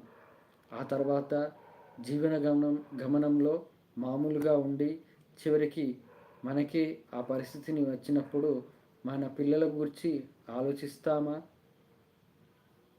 వాళ్ళకన్నా ముందు చనిపోయిన వాళ్ళు ఆలోచిస్తారా? అప్పుడు నీ ఇష్టదైవాన్ని తప్ప దేని గురించి ఆలోచించకూడదు. అప్పుడే మనము ఇష్టదైవంలో ఐక్యమవుతాం. అంటే ఏంటంటే, ఇప్పుడు జనరేషన్ మారుతున్న కొద్దీ మనవాళ్ళు ఉంటారు, మనవరాళ్ళు ఉంటారు. మనం చనిపోయాక వాళ్ళు కొన్ని సంవత్సరాలు గుర్తుపెట్టుకుంటారు. తర్వాత వాళ్ళ జీవన గమ్యంలో వాళ్ళు కూడా పెళ్ళిళ్ళు అవుతాయి, వాళ్ళు కూడా పిల్లలు పుడతారు. ఇక వాళ్ళ జనరేషన్ వాళ్ళు నడుస్తుంటుంది. కానీ మనల్ని గుర్తుపెట్టుకొని ఇంకా ఉంటారా? ఉండరు. ఇక్కడ ఏంటంటే, చనిపోయేటప్పుడు ముసలితనంలో మనము ఆ దైవ నామస్మరణతో, దైవంపై ధ్యాసతో ఉంటే, శ్రీకృష్ణ పరమాత్మే చెప్పాడు భగవద్గీతలో, ఎవరైతే చివరి నిమిషంలో నా నామాన్ని స్మరిస్తారో వాళ్ళే నాలో ఐక్యమవుతారు అని. కొంతమందికి డబ్బు పిచ్చితో డబ్బు మీద ఇవన్నీ ఎట్టిపోతాయని, ఆస్తులు ఎట్టిపోతాయని ఆలోచిస్తారు. కొంతమంది బంధు ప్రేమ మీద, అంటే భార్య పిల్లల మీద ప్రేమతోటి ఏడుస్తూ చనిపోతారు. మళ్ళా సంసార జీవనంలో మళ్ళీ పుడతారు. అదే జన్మమరణ చక్రం అంటారు. ఇలా కాకుండా భగవద్గీత పూర్తిగా తెలుసుకుంటే, వయస్సు నుండే తెలుసుకోవాలి.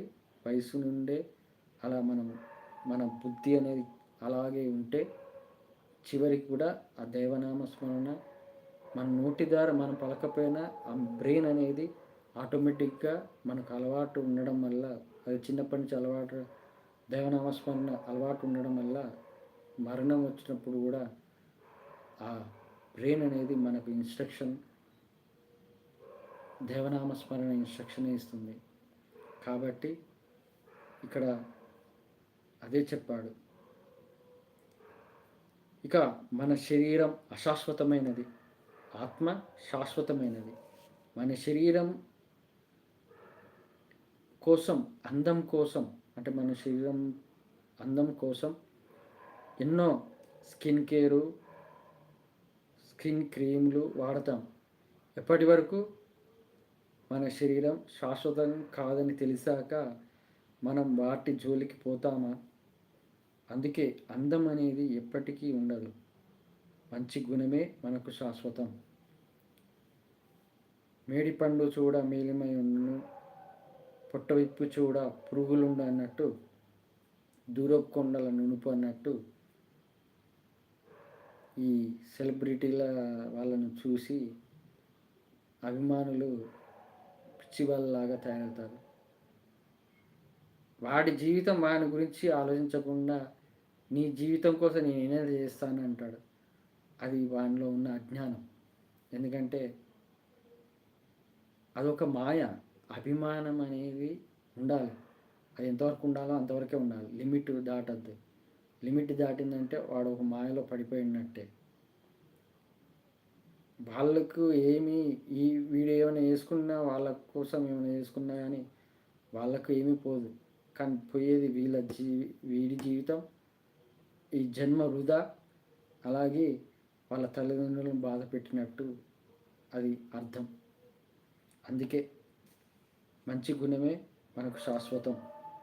కొంతమంది తన బ్రతకాలని ఆశతో కొన్ని కోట్లు కూడా కూడబెట్టుకొని తన కోసం ఖర్చు పెట్టుకుంటాడు. కానీ ఆ డబ్బు కూడా ఏమీ చేయలేదు. అందుకే బ్రతికున్నప్పుడే శరీరాన్ని, అంటే ఆరోగ్యాన్ని కాపాడుకోవాలి. మనం ఎప్పుడూ ధర్మం అధర్మం గూర్చి ఆలోచిస్తూ, ఎక్కడైనా అధర్మం కనబడినా ధర్మం కోసం నీ ప్రయత్నం నువ్వు చేయాలి. అది నీ చేతనైన వరకు. అది నీ నీ చేతిలో లేనప్పుడు ఆ దేవునికి వదిలేయాలి. అంతా ఆయనే చూసుకుంటాడు. నీ సొంత వాళ్ళు ఎవరైనా కానీ అధర్మం కనబడితే నువ్వు ఖచ్చితంగా ధర్మం కోసం పోరాడు. తప్పు అని చెప్పు, తప్పు ఉంటే తప్పు అని చెప్పు. వాళ్ళు వినకపోతే వాళ్ళ కర్మ. ఇప్పుడు నేనే ఎక్స్ప్లెయిన్ చేస్తున్నాను భగవద్గీత గురించి. ఇలా ఉంది, ఈ భగవద్గీత నేర్చుకుంటే నాలాగా ఆ వెంకటేశ్వర స్వామి అనుగ్రహం పొందుతారు అని చెప్తాను. కానీ వాళ్ళల్లో అహంకారం ఉంటుందే. ఏమని, నువ్వేంటి చెప్పేది నాకు, నువ్వు చెప్తే నేను వినేది ఏంది అని ఉంటుంది అహంకారం. అది ఎందుకు ఉంటుంది తెలుసా? దేవుడు ఎందుకు ఇస్తాడో తెలుసా? వాళ్ళ పాప కర్మలను అనుభవించడానికి. వాళ్ళు అందుకే మన వైపు రారు. అందుకే వాళ్ళ గురించి బాధపడకూడదని ఆ వెంకటేశ్వర స్వామి చెప్పాడు, నాకు తెలియజేశాడు అనుభవంగా. అందుకే మనము ఎవరైతే ఈ ఛానల్ ప్రేక్షకులు, లైవ్లు చూస్తున్న వాళ్ళు ఎవరైతే అలా దైవభక్తి కోసం నిజమైన దైవభక్తుడిగా మారడానికి ప్రయత్నిస్తున్నారో వాళ్ళ కోసమే ఆ వెంకటేశ్వర స్వామి, ఆయనతో పాటు నేను మీకోసం. అంతే, ఇంకెవ్వరు లేరండి. నిజంగా చెప్తున్నా, భగవద్గీతను ఎవరు ఆచరిస్తారో, ఎవరైతే భగవద్గీత ప్రకారం ఆ వెంకటేశ్వర స్వామి కోసం జీవిస్తున్నాను అని ఎవరైతే ఆ మైండ్లో ఉంటుందో వాళ్ళ కోసమే వాళ్ళనే నేను ప్రేమగా చూస్తాను. అంతే. ఇక నెక్స్ట్ టాపిక్ వచ్చేసి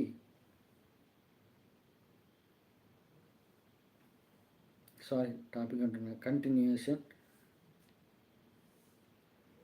అదే ధర్మంని చూసి చూడనట్టు వదిలేస్తే ఆ పాపంలో నువ్వు పాలు పంచుకున్నట్టే. అందుకే నీ ప్రయత్నం ధర్మం కోసం పోరాడాలి.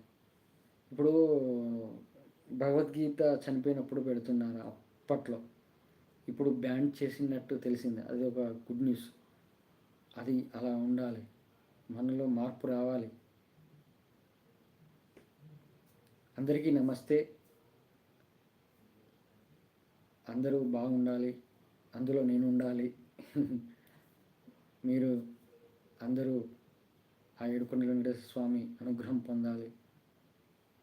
గోవింద గోవింద అనే నామస్మరణతో జీవించండి. ఏంటో ఈయన ఐఆమ్ సారీ బ్రో అని పెట్టాడు. ఎందుకు?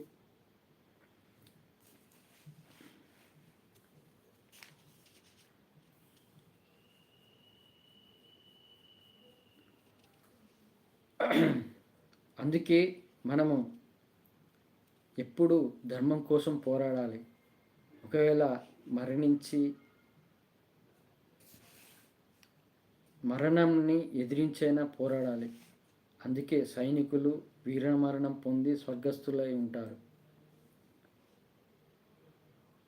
ఇప్పుడు భగవద్గీత పూర్తిగా తెలుసుకున్న వాళ్ళు, ఆత్మజ్ఞానం తెలుసుకున్న వాళ్ళు ప్రాణంపై అసలు ఆశ ఉండదు. ప్రాణం గురించి అసలు ఆలోచించరు. ఇప్పుడు ఆర్మీ వాళ్ళు వాళ్ళ భార్య పిల్లల్ని వదిలేసైనా తన ప్రాణాల గురించి ఆలోచించకుండా మన దేశం రక్షణ కోసం పోరాడుతున్నారు.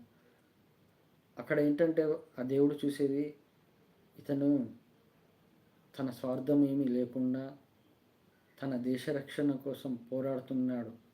అంటే ఒక రాజ్యం అన్నట్టే కదా, పోరాడుతున్నాడు కాబట్టి ఇతనికి మోక్షం కంపల్సరీ అని ఆ దేవుడు నిర్ణయిస్తాడు. అదే ఇక్కడ వివరించాడు. ఇక నెక్స్ట్ వచ్చి మన కంటిన్యూషన్. మన పని మనం చేసుకుంటూ సుఖదుఖాలను సమానంగా చూస్తూ ముందుకు వెళ్తే నీకు ఎలాంటి పాపం అంటదు.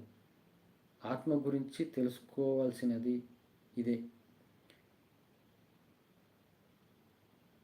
మనము న్యాయంగా అంటే మన పని మనం చేసుకోవడం అంటే మన ఉద్యోగం మనము దైవకార్యంగా చేస్తున్నట్టు భావించి, అంతా నువ్వు ఉన్నావు తండ్రి, ఇది నువ్వు చేయమంటున్నావు, ఇది నేను చేస్తున్నాను అనే భావనతో ఉంటే చాలు. అది నువ్వు ఆ కష్టమైన సుఖంగా జరుగుతుంది అంతేగా నీ పని.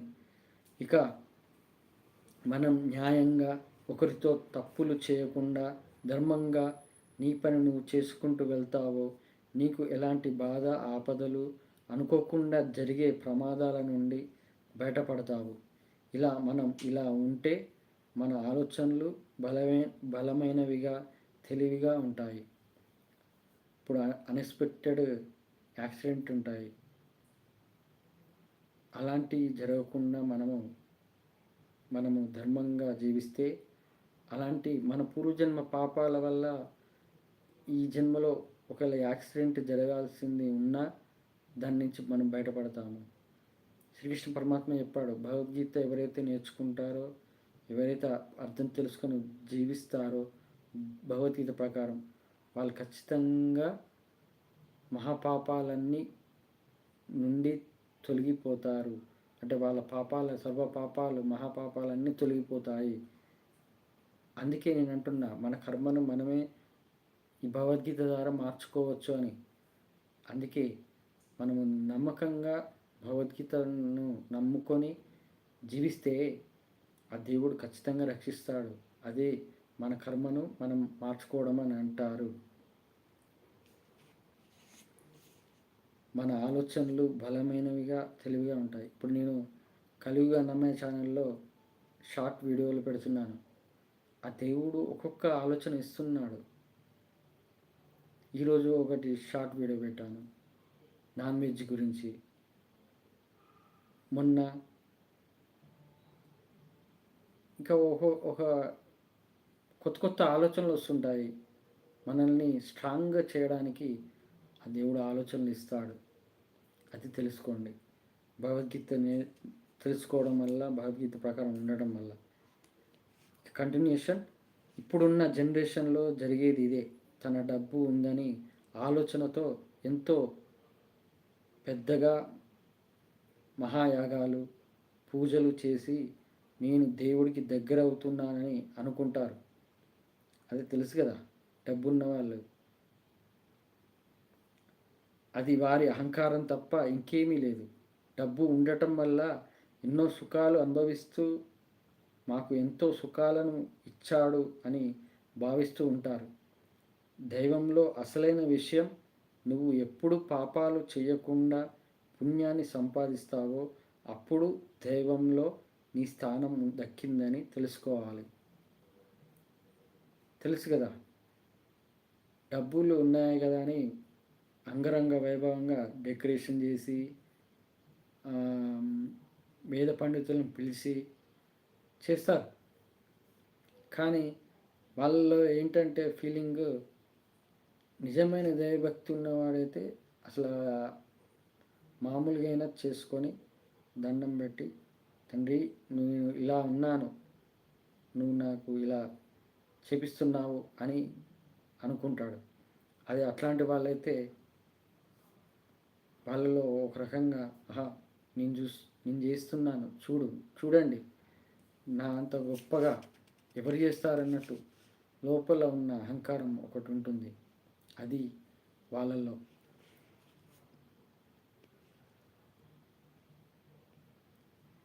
అదే ఈ పూజలు చేయడము, ఈ యాగాలు చేయడం కాకుండా పాపాలు చేయకుండా 3 దానాలు చేయాలండి. ఒకటి, అన్నం ఆకలితో ఉన్నవాడికి అన్నం పెట్టాలి. రెండో దానం, చదువుకుంటాను, చదువు మీద ఇంట్రెస్ట్ ఉంది అన్న వాళ్ళకు చదువుకోవడానికి డబ్బు సహాయమైన, పుస్తకాలు కొనిచ్చి ఇవ్వడమైనా, ఒక ఇన్స్టిట్యూట్లో చేర్పించి ఆమె వారి చదువుకు పూర్తి బాధ్యత తీసుకోవడమైనా ఇది. మూడవది వచ్చేసి బట్టదానం, బట్టలు లేని వాళ్ళకు బట్టలు ఇవ్వడము. ఈ 3 రకాల దానాలు తప్ప ఇంకే దానం చేసినా అది ఒక రకంగా అది వ్యర్థమే అవుతుంది. ఈ 3 దానాలు. మిగతా వాటిల్లో దానాలు ఉంటాయి, అదేంటంటే ఏదో పుణ్యం సంపాదించుకోవాలనే స్వార్థంతో చేస్తారు.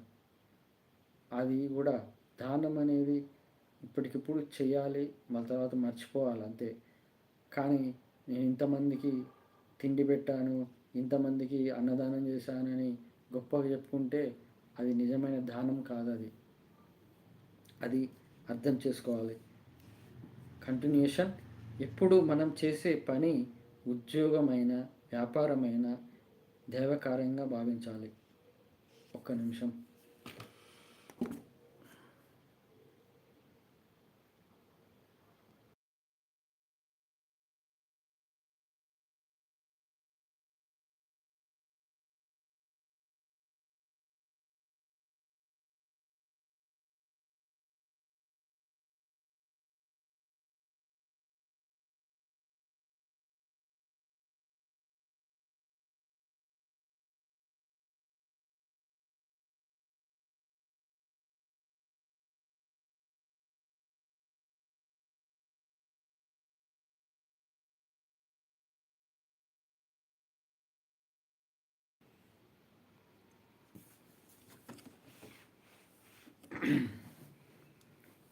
ఎప్పుడు మనం చేసే పని ఉద్యోగమైన, వ్యాపారమైన దైవకార్యంగా భావించాలి.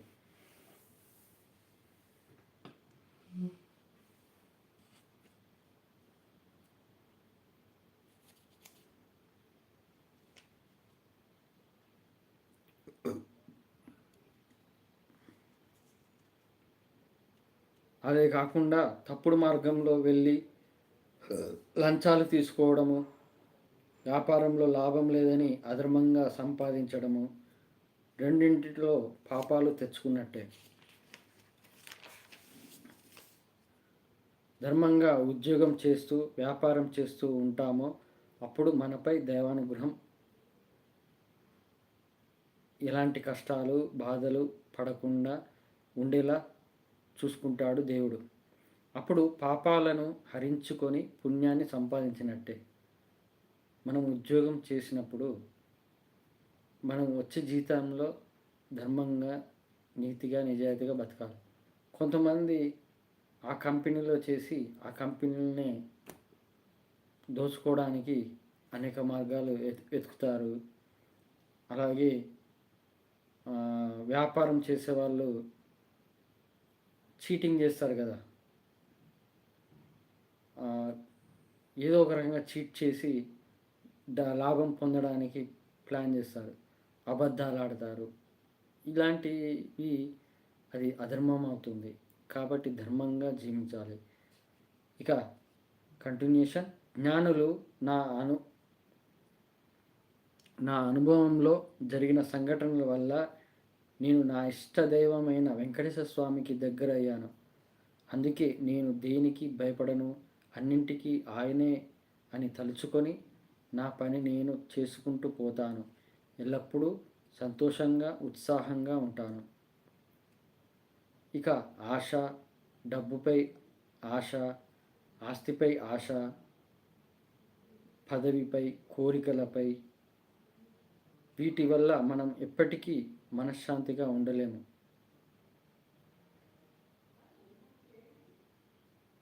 ఇప్పుడు ఫేస్బుక్లో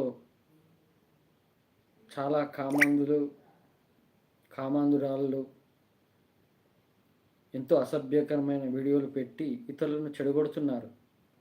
ఒక్కటే ఆలోచించాలి, మగాడు ఆడదానిలో అమ్మతనం సృష్టికి మూలాన్ని చూడాలి.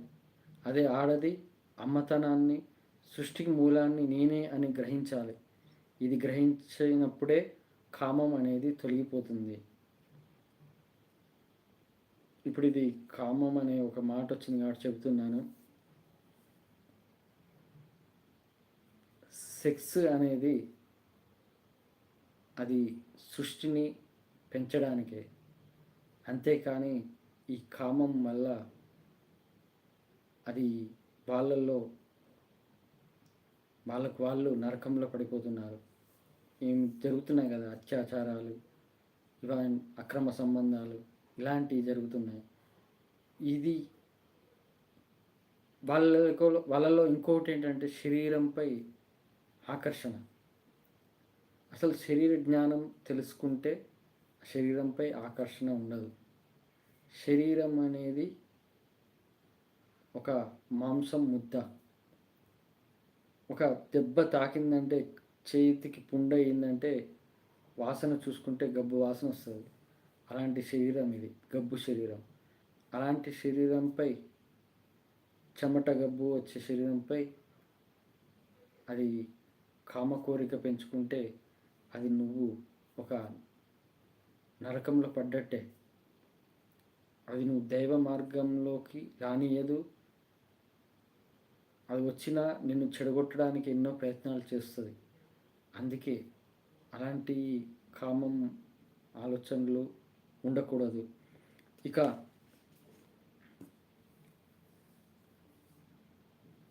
ఈ ఆకర్షణ ఎప్పుడైతే తొలగిపోతుందో అప్పుడు మనం దైవానుగ్రహాన్ని పొందటం సులభం అవుతుంది. మనం యోగిగా మారటానికి అవకాశం దొరుకుతుంది. నాకు ఎప్పుడైతే తిరుమలలో సాష్టాంగ నమస్కార భాగ్యం కలిగించాడో ఆ ఏడుకొండల వెంకటేశ్వర స్వామి, అప్పటి నుండే నాలో ఒక్కొక్కటి చెడు గుణాలు, ఆలోచనలు తొలగిపోయి ఆ దైవ ధ్యానంలో జీవిస్తున్నాను. నేను ఇలా మారినప్పటి నుండి ఎప్పటికీ బాధ అనేది రాకుండా చూసుకుంటున్నాను. నా ఆలోచనలపై కష్టంలో కృంగిపోకుండా ధైర్యంగా ఆయనపై భారం వేసి ముందుకు వెళ్తున్నాను. కోపం, ఆవేశం, ఈ కామం అనేవి తొలగిపోయి ఆ దైవ ప్రార్థనలోనే జీవిస్తున్నాను. నా బ్రెయిన్ అనేది ఎలా ఉంటుందంటే, ఇప్పుడు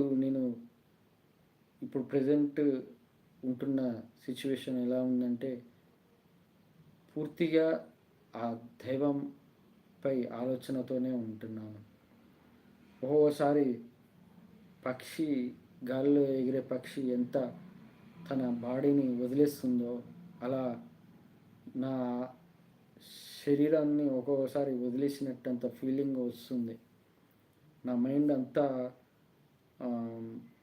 మెంటల్ స్ట్రెస్ అనేది లేకుండా ఎంత ఫ్రీ మైండ్. అప్పుడప్పుడు అనుకుంటాను, I want freedom in my life. నాకు ఈ సంసార బాధ అయినా ఇలాంటి కష్టాలు బాధల నుంచి బయటపడేసి పూర్తిగా నీ వైపు వచ్చేటట్టు I want freedom in my life అని అడుగుతాను వెంకటేశ్వర స్వామిని. ఎందుకంటే ఇలాంటి ఆలోచనలు అనేవి తొలగిపోతే మన మైండ్ అంత ఫ్రీ మైండ్ అవుతుంది. మన మైండ్కు ఒక ఫ్రీడమ్ ఇచ్చినట్టు అవుతుంది. అంటే తనకు తాను ఉత్సాహంగా పనిచేసేటట్టు మనం చేసుకోవచ్చని అంటున్నాను. ఇక బాధ వచ్చినప్పుడు అతిగా బాధపడకుండా, సంతోషం వచ్చినప్పుడు అతిగా సంతోషపడకుండా నేను ఇంద్రియాలను నిగ్రహించుకొని, ఇక దైవం అతి ప్రేమ కూడా మంచిది కాదు.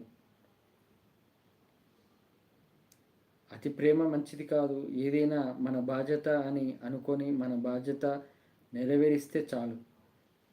అతి ప్రేమలో ఉన్నవాళ్ళు ఒక్కసారి ప్రేమించబడిన వారు మోసం చేస్తే గుండె పగిలే విధంగా ఏడుస్తారో పిచ్చోళ్ళుగా సైకోలుగా మారుతున్నారు కదా, మీకు తెలుసు కదా. అందుకే అతి ప్రేమ, అతి వినయం, అతి భక్తి, అతి తిండి, అతి వ్యాయామం పనికిరాదు. అతి వ్యాయామం చేసి ఏమైంది? కన్నడ రాజకుమారు కొడుకు పునీత్, ఆయన అతి వ్యాయామం చేసే కదా చనిపోయింది. అతిగా తిండి తినడం వల్ల లావుగా, ఇంత లావుగా ఉండి బాధపడుతున్నారు కదా. ఇలా అతి కోపం పనికిరాదు, అతి ప్రేమ పనికిరాదు, అతి వినయం పనికిరాదు. ఇలా అన్నిటిలో మనం లిమిట్గా ఉండాలి. తిండి అయినా వ్యాయామమైనా. ఇక ఇలాంటి కోపం కంటిన్యూషన్, ఇలాంటి కోపం, ఆవేశం, ప్రేమ అతిగా నిగ్రహించుకోవాలంటే, అంటే అతిగా కోపము, అతిగా ఆవేశము, అతిగా ప్రేమ, అతిగా కామం ఉంటే వీటిని నిగ్రహించుకోవాలంటే వెంటనే నీ ఇష్టదైవాన్ని గుర్తు తెచ్చుకొని భగవన్ నామస్మరణతో ఉండటం వల్ల వాటి నుండి బయటపడతాము. నేను ఏదైనా ఆలోచన వచ్చిందంటే, చెడు ఆలోచన వచ్చిందంటే గోవిందా గోవిందా అంటాను కంటిన్యూషన్గా. అలా అంటే దాని నుంచి మనం ఆ ఆలోచన అనేది పోతుంది, మన బ్రెయిన్ నుంచి పోతుంది. అలా నేను తెలుసుకున్నది ఈ మధ్యలో, కోపం వస్తే జాలి చూపించాలని చెప్పడము ఆ దేవుడు నా మనసుకి, ఎందుకంటే వాళ్ళు చేసే పనుల వల్ల పాపాలలో పడి మళ్ళీ ఏదో ఒక నరకం అనుభవిస్తున్నారనే ఆలోచనతో జాలిపడాలి. అవును, ఇప్పుడు భగవద్గీత తెలుసుకొని వాళ్ళు ఎలాగైతే తమకు తాము గొప్ప, నాకే తెలుసు అని అనుకుంటారో వాళ్ళు పెద్ద అమాయకత్వం కలిగిన వాళ్ళు. మనము నిజమైన దైవభక్తులుగా ఉంటే వాళ్ళను అమాయకులుగా భావించి వాళ్ళను వదిలేయాలి తప్ప వాళ్ళతో మనము వాగ్వాదం పెట్టుకోవద్దు. అది మనల్ని కొంతమంది ఎలా అంటే వాళ్ళు చెడిపోతూ మనల్ని చెడగొట్టడానికి ప్రయత్నిస్తారు, అంటే రెచ్చగొట్టడం. అలాంటి వాళ్ళకు దూరంగానే ఉండడం మనకు మంచిది.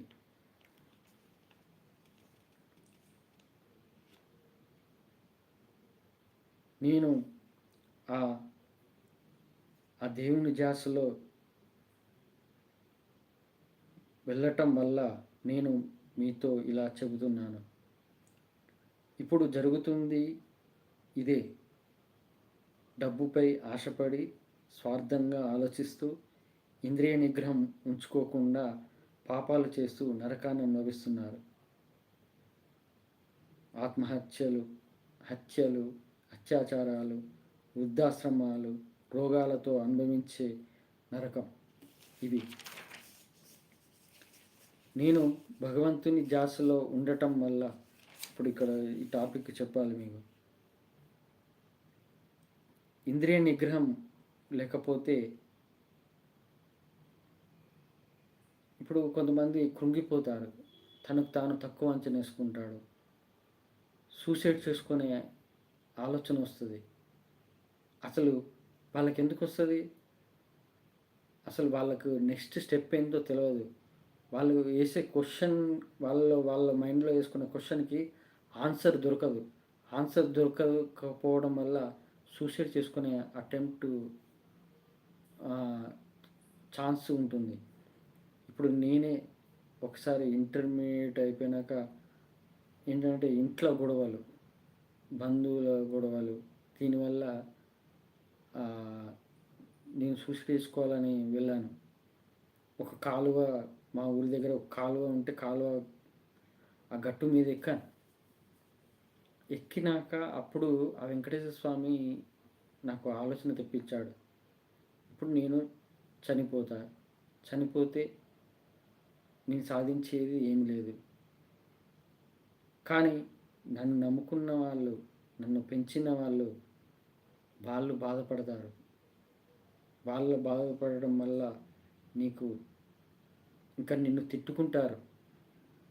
ఎంత నిన్ను నమ్ముకున్నానురా, నువ్వు ఇలా చేసావేందని తిట్టుకుంటారు అని ఆ వెంకటేశ్వర స్వామి ఆలోచన తెప్పించాడు. వెంటనే ఇమ్మీడియట్గా అప్పటికప్పుడే మళ్ళీ ఆలోచన నాకేమొచ్చింది తెలుసా?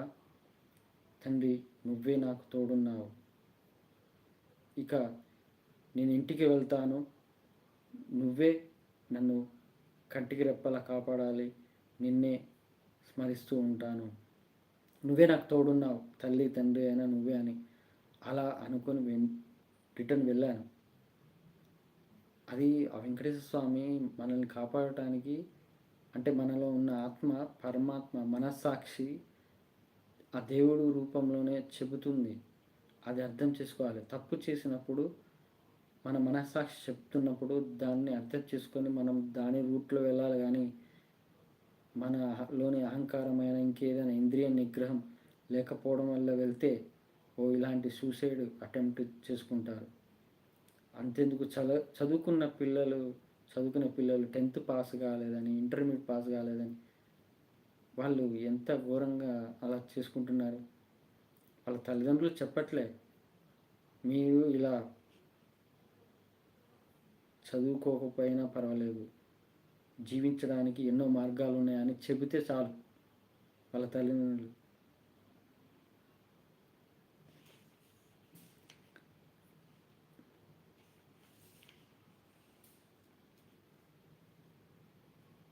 హత్యలు, కోపం ఎక్కువైతే హత్య జరుగుతుంది, అత్యాచారాలు, కామం ఎక్కువైతే అత్యాచారాలు, వృద్ధాశ్రమాలు, తల్లిదండ్రులపై గౌరవం లేకపోవడం, అదే సంస్కారం లేకపోవడం వల్ల జరిగేది వృద్ధాశ్రమాలు. రోగాలు ఎట్లా వస్తాయి? టైంకి తినకపోవడం వల్ల, డబ్బు కోసం నిద్ర చంపుకొని నిద్రను తక్కువ నిద్రపోవడం వల్ల, ఇలాంటి వల్ల ఏమొస్తుంది? అతిగా ఆలోచన చేయడం వల్ల బీపీ, షుగరు, థైరాయిడ్, ఇంకే ఏదో ముందు ఇంకే అవి పెద్ద పెద్ద రోగాలు రావచ్చు. అలాంటి వాటి నుంచి బయటపడవచ్చు.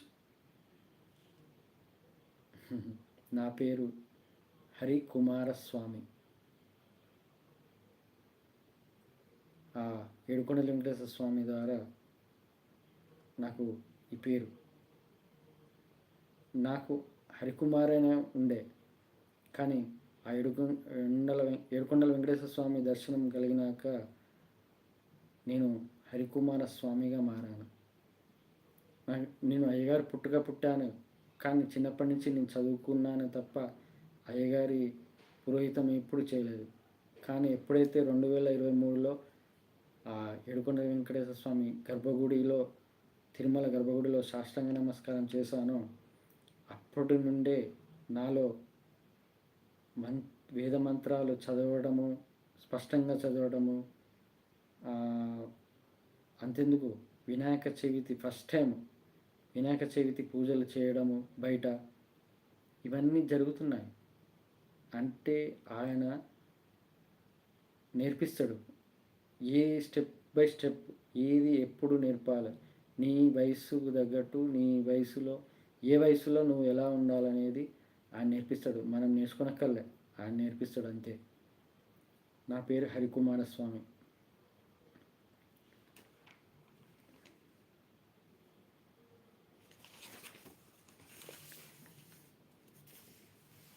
నేను భగవంతుని ధ్యాసలో ఉండటం వల్ల ఎలాంటి బాధను అయినా తట్టుకొని ఆ బాధను ఇట్టే దూరం చేస్తుంటాడు. ఇప్పుడు నేను ఇలాంటి వాటిపై కోరికలతో లేను, ఎలాంటి కోరికలతో లేను, అంతా ఆయనే నడిపిస్తున్నాడనే భావనతో ఉన్నాను. కొంతమంది భక్తి చూపిస్తారు, అప్పటి సమయాన్ని బట్టి ఇంట్లో పూజలు చేసుకోవటం, గుడికి వెళ్ళటం, అప్పుడు భక్తితో ఉంటాం. అక్కడి నుండి బయటకు వచ్చాక ఈర్ష్యాదేశాలతో, కోపంతో మనస్సు దేవుడిపై చిత్తశుద్ధిని వదిలి వాటిపై ఎక్కువ మక్కువ చూపిస్తాం. అంటే ఈర్ష్యాద్వేషాలు, ఈ ఇంద్రియాల నిగ్రహం లేకపోవడం వల్ల, అందుకే దేవుడికి దూరం అవుతారు. ఎప్పటికీ ఒకే రకంగా ఉంటే, ఖచ్చితంగా భక్తితో ఖచ్చితంగా ఉంటే ఆయనకు, ఆ దేవునికి దగ్గర అవుతారు. నేను ఒకటి ఎగ్జాంపుల్ చెప్తాను. తిరుమల వెళ్తాము, తిరుమల కొండపై వెళ్ళాక మన ఆలోచనలు ఎలా ఉంటాయి? అసలు ప్రపంచాన్నే మర్చిపోతాము, మన ఇంటినే మర్చిపోతాము. ఒక్కసారి గర్భగుడిలో వెళ్ళాక, ఆ గోపురం లోపలికి వెళ్ళాక నీ పక్కన పిల్లల్ని మర్చిపోతావు, నీ భార్యని మర్చిపోతావు, నీ ఫ్యామిలీనే మర్చిపోతావు. ఒకటే గోవిందా గోవిందా అనుకుంటూ లోపలికి వెళ్తావు. మళ్ళీ బయటకు వచ్చినాక అప్పుడు నీ భార్య పిల్లలు గుర్తుకొస్తారు, నీ ఫ్యామిలీ గుర్తుకొస్తుంది. అక్కడ ఆ తిరుమల కొండపై ఉన్నంత వరకు మనలోని ఏ చెడు గుణము బయటికి రాదు, ఏ చెడు ఆలోచన బయటికి రాదు. అలాంటిది ఆ తిరుమల కొండ దాటి కిందికి తిరుపతికి వచ్చాక ఇక స్టార్ట్ అవుతాయి ఇక కలిమాయ. అది ఆ తిరుమల కొండపై ఉన్న మహిమ, ఆ తిరుమల కొండకున్న మహిమ. అక్కడ ఉన్నట్టు మనము మన ఇంట్లో కూడా ఉండాలి. ఆ తిరుమల కొండపై ఎలా ఉన్నామో మనం మన ఇంట్లో కూడా అలాగే ఉండాలి. అలా ఉండాలంటే ఆయన నామస్మరణ చేయాలి, గోవిందా గోవిందా అని. అలా ఉంటే చాలు. ఒక్కొక్కరికి ఒక ఇంద్రియాలపై బానిసై తనలో తను ఉన్న దైవాన్ని గుర్తించలేడు. ఒకరికి కోపం ఉంటుంది, ఒకరికి అహంకారం ఉంటుంది, ఒకరికి ద్వేషం ఉంటుంది, ఒకరికి కామం ఉంటుంది,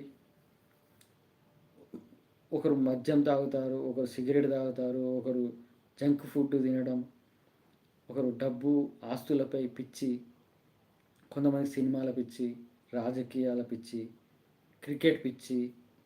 ఇలాంటివి ఉంటే ఎప్పుడు దైవ ధ్యాసలో ఉండరు. అవును, ఇది కరెక్ట్. ఒక మనిషి చూస్తే ఎప్పటికీ కోప్పడుతూనే ఉంటాడు.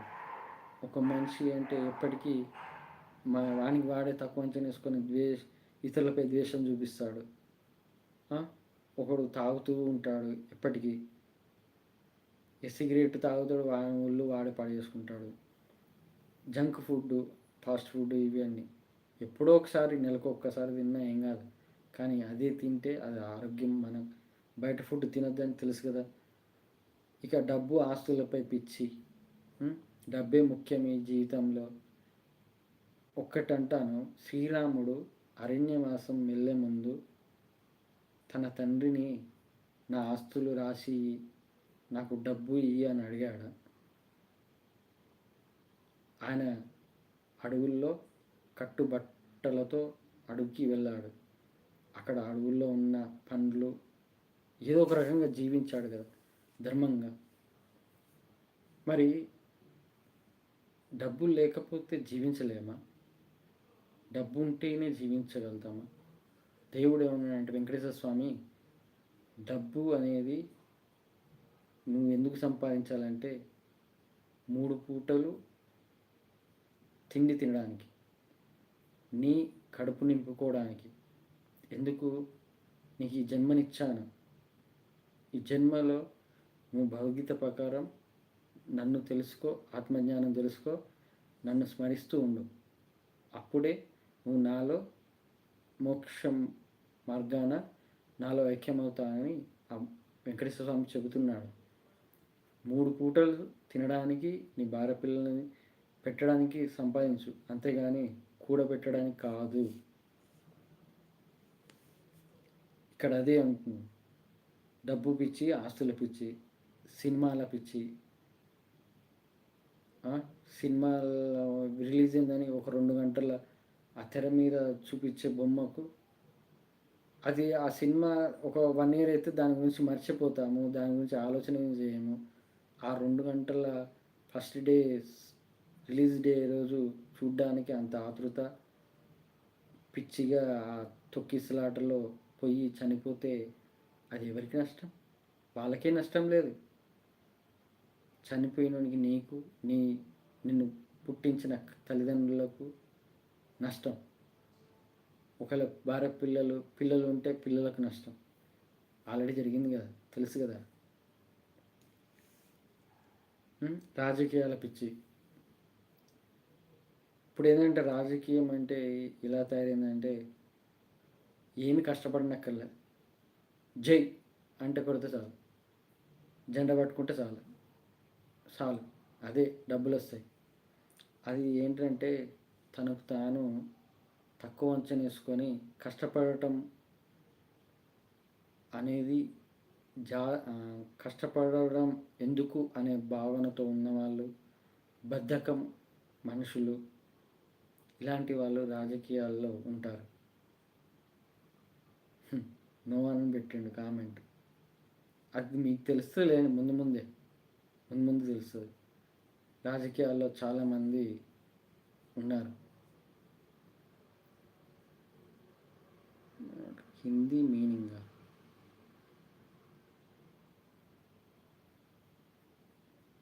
మనకి హిందీ రాదు, ఇంగ్లీష్ అన్న వస్తుందేమో కానీ హిందీ రాదు. ఇక క్రికెట్ పిచ్చి.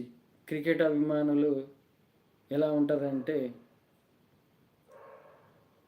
ఓకే, క్రికెట్ అభిమానులు ఎలా ఉంటారంటే,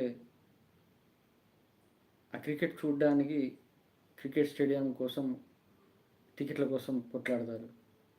అంతెందుకు, ఒక బెంగళూరులో ఒక సాఫ్ట్వేర్ పర్సన్ ఇండియా ఓడిపోతుందనే భావనతో తనకు తాను లోపల బాధపడుతూ, అది ఒక రకంగా బాధ అనేది అతి బాధ కూడా కరెక్ట్ కాదు.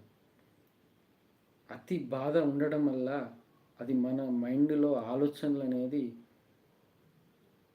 మన బ్లడ్ ప్రెషర్ని తగ్గియడానికి, హార్ట్ మీద ఎఫెక్ట్ పడడానికి చేస్తుంది. అలా ఆ క్రికెట్ అభిమాని అలా బెంగళూరు సాఫ్ట్వేర్ ఆయన అలా ఆలోచించడం వల్ల హార్ట్ అటాక్తో చనిపోయాడు. అది ఆయన చనిపోవడం ఏమో కానీ ఒక బిడ్డ ఉన్నది. ఆ బిడ్డ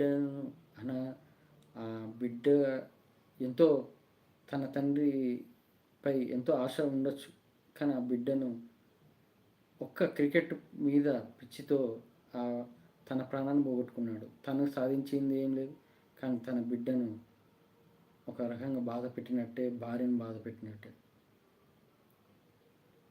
నాకు హిందీ రాదు భయ్.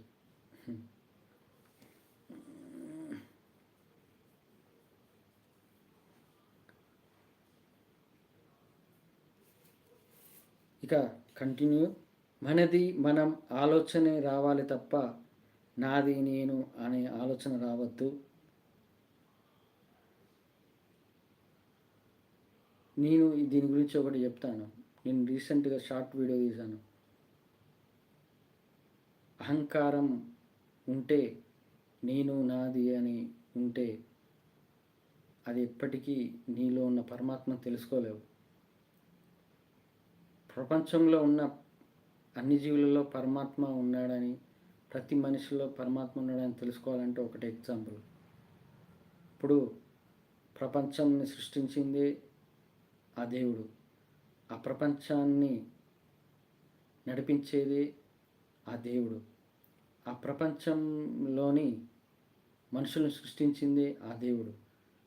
అలాగే ఇప్పుడు నువ్వు జీవనం కొనసాగించడానికి నిప్పు, నీరు, గాలి, నీకు అవసరమైన వాటి వస్తువులైన బైక్ అయినా, కార్ అయినా, పెట్రోల్ అయినా, డీజిల్ అయినా అన్నీ ఆ దేవుడు ఇస్తున్నాడు భూమి ద్వారా కదా. ఇప్పుడు నువ్వు ఇంట్లో వాడే ఫ్యాన్ అయినా, ట్యూబ్లైట్ అయినా నువ్వు కొనుక్కున్నావని అనుకుంటావు నీ డబ్బుతో, కానీ ఆ వస్తువు ఎక్కడో తయారైంది, ఆ తయారు చేసింది కూడా ఒక మనిషే. అంటే ఆ మనిషిని సృష్టించింది దేవుడే, కానీ ఆ మనిషికి ఆలోచన ఇచ్చింది కూడా దేవుడే. మనకు ఎన్నో టెక్నాలజీ ఉన్నాయి, అన్నీ సృష్టించింది ఎవరో కాదు, మనిషే. ఆ మనిషికి ఇచ్చిన ఆలోచన ఇచ్చింది దేవుడే. అంటే ఇక్కడ ఏంటి,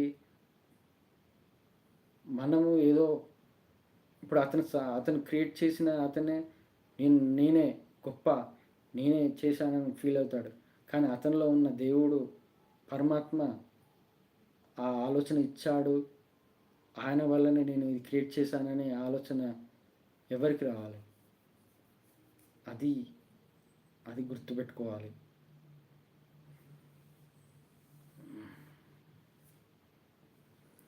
సరే,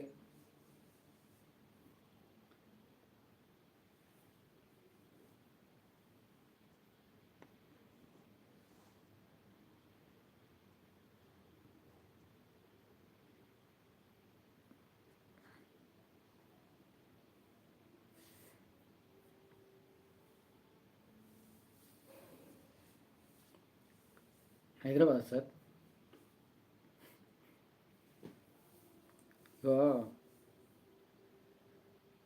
ఎవరైనా, ఎవరు ఎలా ఉన్నా, ఎవరు ఎలా ఆలోచించినా, నేను చేసే దైవ కార్యంలో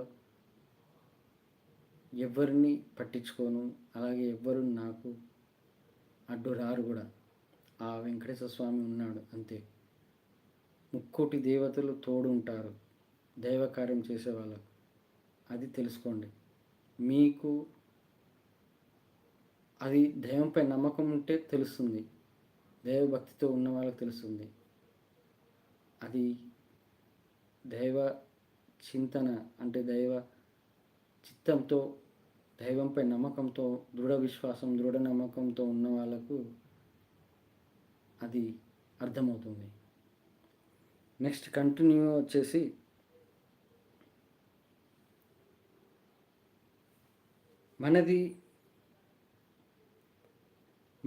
మనకు ఆలోచనే రావాలే తప్ప నాది, నేను అనే ఆలోచన రావద్దు.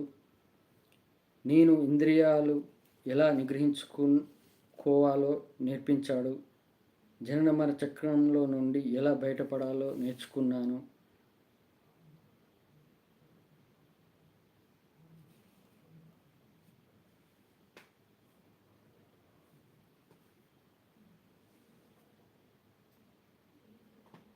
ఈ మానవ జన్మ ఎందుకు అనేది ఈ ఏడుకొండల వెంకటేశ్వర స్వామి తెలిపాడు.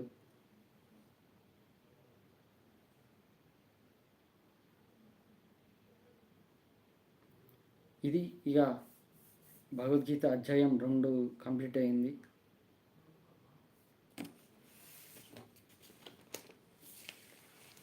నెక్స్ట్ వీక్ కలియుగ భగవద్గీత అధ్యాయం 3. ఇక టాపిక్స్ వచ్చేసి, గాడిదకి మనకి తేడా ఉండాలి. అంటే ఇప్పుడు గాడిద అనేది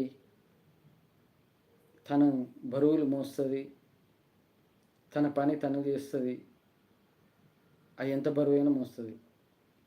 కానీ అది తిండి తినడానికే జన్మించానని అనుకుంటుంది. కానీ మనిషి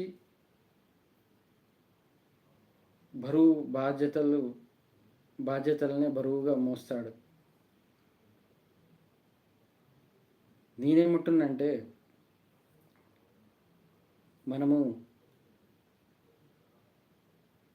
మన భార్య పిల్లల కోసం ఎంతో కష్టపడతాము. అది మనము డబ్బు కోసం కష్టపడటం కాదు, మనం ఒక బాధ్యతను నెరవేర్చడానికి కష్టపడుతున్నామని అనుకోవాలి.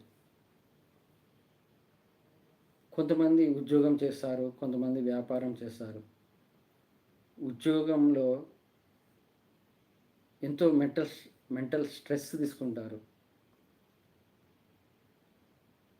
ఇప్పుడు ఏంటంటే 10 రూపాయలు జీతం ఇచ్చి 100 రూపాయలు పని చేసుకునే రకాలు ఈ జనరేషన్లో. వాడు 10 రూపాయలు ఇచ్చి ఒక్క పని కాకుండా 10 రకాల పనులు చేయించుకుంటాడు. అక్కడ ఏంటంటే నా బాధ్యత నా భార్య పిల్లల కోసం చేయాలి అని. కానీ అక్కడ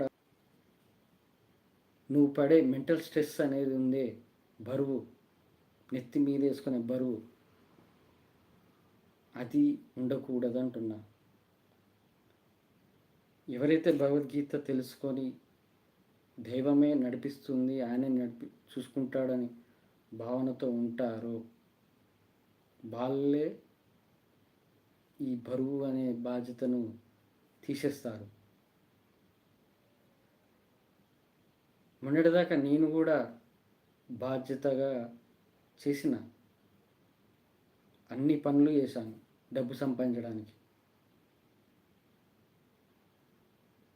అలాంటిది ఇప్పుడు ఇది ఆ వెంకటేశ్వర స్వామి ద్వారా నాకు ఈ భగవద్గీత ఛానల్ ద్వారా నాకు నేర్పించింది ఏంటంటే, నువ్వు ఇప్పటివరకు బాధ్యతగా చేశావు, ఇప్పుడు నువ్వు చేయాల్సింది దైవ కార్యం, అది నెరవేర్చు.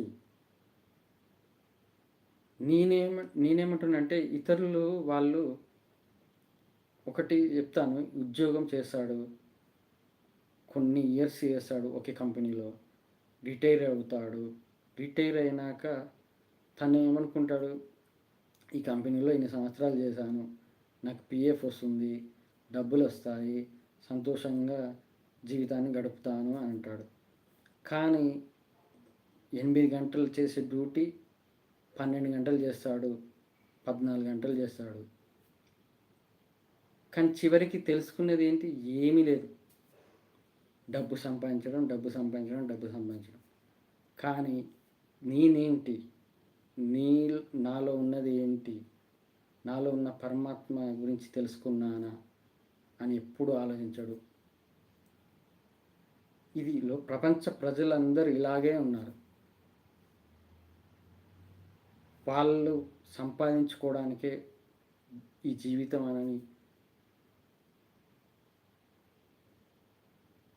ఆ గాడిద బరువులు మోసినట్టే ఈ బరువు బాధ్యతలు నెత్తి మీద పెట్టుకొని మోస్తున్నారు.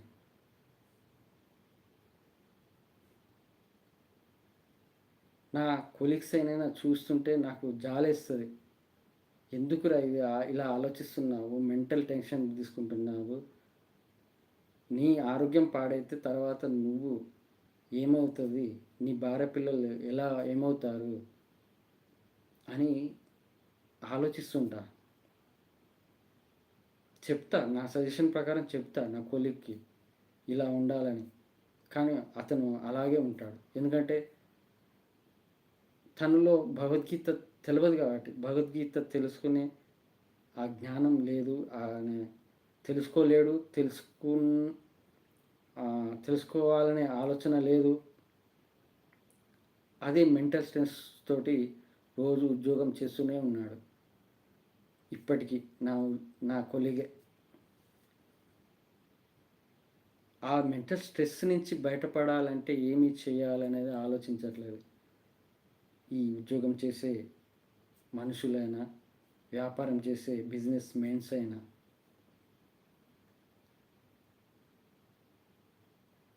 కంపెనీ ఎండీ ఉంటాడు, డబ్బులు సంపాదించాలి, డబ్బుల మీద డబ్బులు ఇప్పుడు పదింతలు సంపాదించాలనే ఫీలింగ్ తోటి తను మెంటల్ స్ట్రెస్గా ఫీల్ అవుతాడు.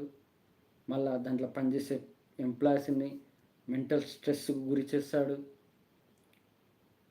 తను మనశ్శాంతిగా ఉండడు, ఇతరులను మనశ్శాంతిగా ఉంచాడు. ఇలాంటి గాడిద పనులు ఎందుకు?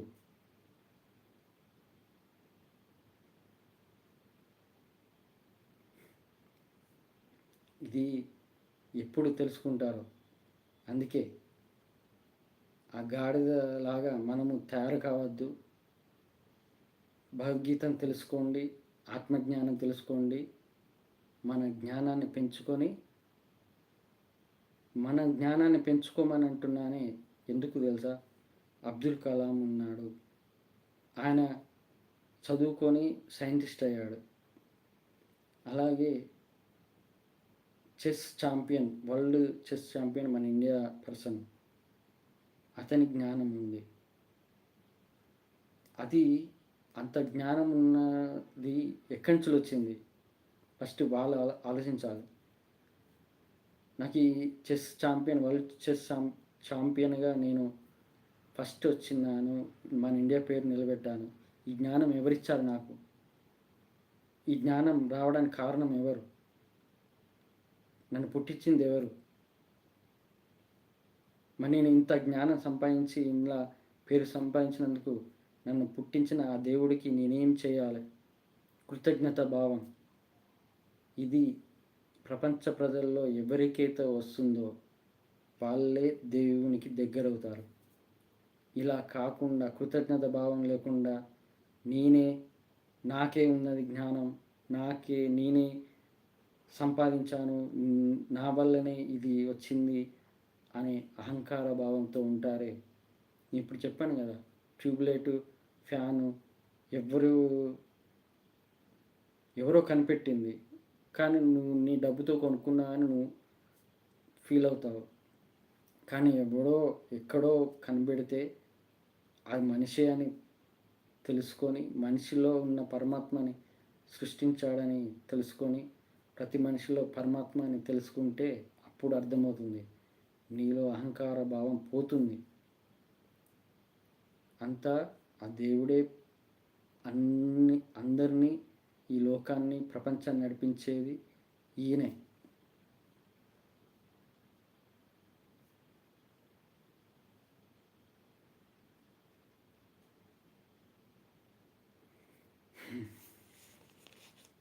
నెక్స్ట్ టాపిక్ వచ్చేసి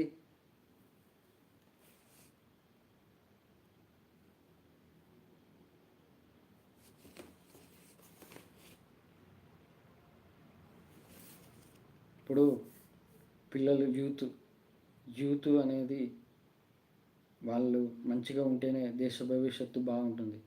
అలాంటిది ఈ మొబైల్ ద్వారా అన్ని చెడు మార్గాల్లో వెళ్తున్నారు. కానీ తల్లిదండ్రులు పట్టించుకోవట్లేదు అని కొంతమంది తల్లిదండ్రులు పట్టించుకోరు. కొంతమంది పట్టించుకున్నా వాళ్ళు అటువైపు వెళ్తారు. ఇక్కడ ఏంటంటే వాళ్ళు చేసే కర్మలను బట్టి వాళ్ళు అనుభవిస్తుంటే తల్లిదండ్రులు అనడం తప్పు. తల్లిదండ్రులు కారణము అని అనడం తప్పు. నీకు ఇచ్చిన దేవుడు ఇచ్చిన జ్ఞానాన్ని ప్రకారం జ్ఞానాన్ని పెంచుకొని నువ్వు ఆ భగవద్గీత ప్రకారం నడవాలి.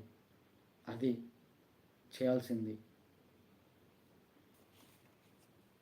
ఇక నెక్స్ట్ టాపిక్ వచ్చేసి నాన్ వెజ్ తినకూడదు అని అంటారు. ఇది సోషల్ మీడియాలో. నాన్ వెజ్ తింటే నీ ఇంద్రియాలు నిగ్రహించుకోలేవు, నీ ఇంద్రియాలు నిగ్రహం లేకపోవడం వల్ల నువ్వు దగ్గర కాలేవు అని అంటారు. నేనేమంటున్నంటే మన శరీరమే ఒక మాంసం, ప్రతి జీవి, ఈ లోకంలో ప్రతి జీవిలో పరమాత్మ ఉన్నాడు. అలాగే డాక్టర్లు అంటారు చికెన్, మటన్, ఎగ్స్ తినాలి, ఐరన్, చికెన్ లివర్ అయినా మటన్ లివర్ అయినా ఐరన్ వస్తుందని, ప్రోటీన్స్ వస్తాయని చెబుతారు. అలాగే కూరగాయల వల్ల కూడా కొన్ని విటమిన్స్, ప్రోటీన్స్, ఇంకా మనకు పోషకాలు వస్తాయి. అలాగే మాంసంలో కూడా ఉంటుంది, డాక్టర్లు తినమంటారు. మరి అలాంటిది నువ్వు తినట్లేదని ఇతరులను తినద్దని హక్కు నీకెక్కడుంది? అంతెందుకు, ఆ వెంకటేశ్వర స్వామి వేట మార్గాన వచ్చి వేట వెంకటేశ్వర స్వామిగా మా గుడి దేవుడు, అక్కడ జంతు బలి ఇస్తారు, కోడిని, మేకను. ఆయనకు నాన్ వెజ్ కూడా నైవేద్యం పెడతారు. అలాంటిది ఆ వెంకటేశ్వర స్వామి వేట మార్గాన వచ్చి ఆయన కోరిక తీర్చుకుంటున్నాడు. అలాంటిది ఆయనే తినమంటున్నాడు నాన్ వెజ్. మరి అలాంటప్పుడు ఇప్పుడు కొంతమంది వాళ్ళ ఆచారాల ప్రకారం వాళ్ళ కులం ప్రకారం కొంతమంది నాన్ వెజ్ తినరు. వాళ్ళు తినట్లేదని నువ్వు తినద్దు అని చెప్పడం కరెక్ట్ కాదు. నువ్వు తినకపోతే తినకు, అంతేగాని ఇతరులను తినద్దనే మాట అనడం తప్పు. ఇంకోటి, మన శరీరం మాంసం. మరి నరమాంస భక్షకులు ఉన్నారు అమెజాన్ లాంటి అడవుల్లో. మరి మనలో మన శరీరంలో ఆత్మ ఉంది, ఆత్మ పరమాత్మ. మన శరీరం మాంసం ముద్ద అయితే మన దేవుడు మనల్ని ఎందుకు ఎంచుకున్నాడు? ఈ శరీరాన్ని ఎందుకు ఎంచుకున్నాడు? అది ఆలోచించండి. లాజిక్. మాంసం ముద్ద ఈ శరీరం. తిరుమల తిరుపతి లడ్డూలో అది కొవ్వు కలిసిందని అందరూ ఇక తిరుపతి లడ్డు తిని మేము అపవిత్రులైనవని చాలా అనుకుంటారు మనసులో. నేనేమి వీడియో చేశానంటే ఓం నమో వెంకటేశాయ నమః అని అనుకొని తినడమే నువ్వు పవిత్రం పొందావు, అది ఏంటి ప్రాబ్లం ఏం లేదు అంటే నువ్వు అనుకున్న మంత్రం ద్వారా అది పవిత్రం అయిపోయిందని అన్నా. కానీ దానికి ఒక కామెంట్ ఏం పెట్టారంటే నువ్వు తిన్నావు కదా అని. అప్పుడు నేను వీడియో చేశాను, మా శరీరం అంటే ఏంది, అసలు అది లడ్డు కొవ్వు కలవటం అనేది అది అబద్ధం అని మొన్ననే తెలియంది. మరి వాళ్ళు అంత పెద్దవాళ్ళు ఎట్లా చెప్పారో నాకు అర్థం కావట్లేదు. ఒకవేళ నిజమైందనుకోండి, ఆ దేవుడే మిమ్మల్ని పరీక్షించడానికి చేసిండేమో. ఏమని? లడ్డూలో ఆ కొవ్వు కలిసింది, నేను అపవిత్రుడినైనా అనే ఫీలింగ్తో ఆ వెంకటేశ్వర స్వామి ప్రసాదాన్ని అన్నావే, అప్పుడు అర్థమవుతుంది ఆ దేవునికి అది నువ్వు ఎలాంటోడివో అని. అది తెలుసుకోవడానికే అది చెప్పినట్టున్నది. అందుకే దయచేసి వేరే లాంగ్వేజెస్ వాళ్ళు మీకు తెలుగు అర్థం కాకపోతే ఒక 2 days తర్వాత చూడండి, విత్ టైటిల్స్తో వీడియో పోస్ట్ చేస్తాను కదా, అప్పుడు ఖచ్చితంగా మీకు అర్థమవుతుంది మాట్లాడేది. దయచేసి అర్థం చేసుకోండి. If any other languages person, please see this video after 1 day, after 2 days. You can see this video with subtitles in your own language in 17 languages. Okay. అలా మన శరీరాన్ని పట్టుకొని ఉన్నాడు. అలాంటిది లాజిక్గా ఆలోచించకుండా నాన్ వెజ్ తినొద్దని అంటే అది ఎంత అది అజ్ఞానం అనుకోవాలి. అది తెలుసుకోండి. నెక్స్ట్ వచ్చేసి మిమ్మల్ని కాపాడాలంటే ఆయన నచ్చినట్టు మీరు చేయాలి. మన యూట్యూబ్ షార్ట్స్లో వెంకటేశ్వర స్వామి ఫోటోలు పెట్టి షార్ట్ వీడియోలు పంపిస్తే అందులో కామెంట్స్ పెడుతున్నారు, తండ్రి కాపాడయ్యా మమ్మల్ని, నా పిల్లల్ని, కుటుంబాన్ని మమ్మల్ని కాపాడు అని అడుగుతున్నారు. జస్ట్ అడగడం కాదు, మీరు చేసే ప్రయత్నం ఏంటో తెలుసుకోవాలి. భగవద్గీత తెలుసుకోవాలి, ఆత్మజ్ఞానం తెలుసుకోవాలి, నిజమైన భక్తిగా మారాలి. అప్పుడే రక్షిస్తాడు. జై శ్రీరామ్, జై శ్రీకృష్ణ అనగానే కాదు, నోటితోటి మనలో నిజమైన దైవభక్తి ఉండాలి. ప్రహ్లాదుడు ఎలా ఉన్నాడు? తన దైవనామస్మరణ తప్ప ఏమీ లేదు అక్కడ ఆయనలో, ఆలోచనలో. అలా ఉండాలి. అలా ఉంటేనే దేవుడు నీ దగ్గరికి వస్తాడు, నీతో ఉన్నట్టు నిరూపిస్తాడు కూడా. అది మిరాకిల్స్ జరుగుతాయి.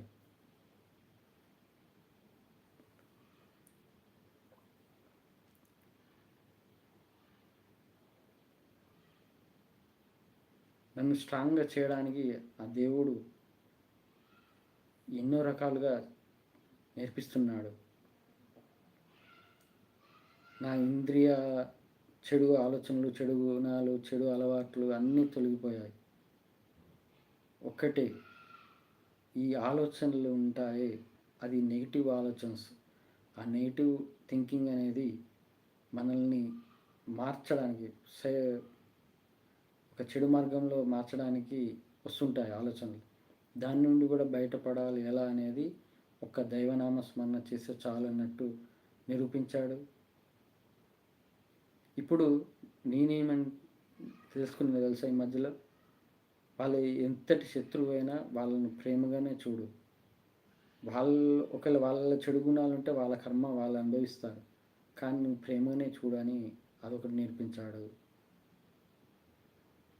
ఇంకోటి, ఎదుటి వాళ్ళు ఎంత బాధ పెట్టినా నువ్వు నవ్వుతూ ఉండు అని అదొకటి. ఇలా ఒక్కొక్క వారం, ప్రతి శనివారం ఏదో ఒకటి నేర్పిస్తూనే ఉన్నాడు వెంకటేశ్వర స్వామి. అది మీరు కూడా తెలుసుకోవాలి. I am like a mirror. నేను ఎదుటి వాళ్లకు అహంకారిగా కనబడితే అర్థం వాళ్ళలో అహంకారం ఉన్నట్టు. మన ఫేస్ అద్దంలో చూసుకుంటే మన ఫేసే మనకు కనబడుతుంది. అలాగే నన్ను చూసే వాళ్ళు దైవభక్తుడిగా చూస్తే నేను దైవభక్తుడిగానే కనబడతాను. అహంకార భావంతో చూస్తే అహంకారిగానే కనబడతాను. కోపిష్టిగా చూస్తే కోపిష్టిగానే కనబడతాను. ప్రేమగా చూస్తే ప్రేమగానే కనబడతాను. Like a mirror, I'm like a mirror.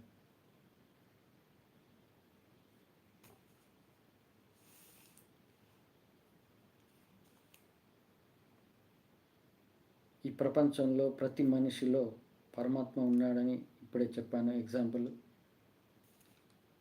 ఇక సెలబ్రిటీ వైఫ్, ఇప్పుడు మొగుడు సంపాదిస్తే కూర్చొని తినే ఆడవాళ్ళు చాలామంది ఉన్నారు. సీరియళ్ళు చూసుకుంటా,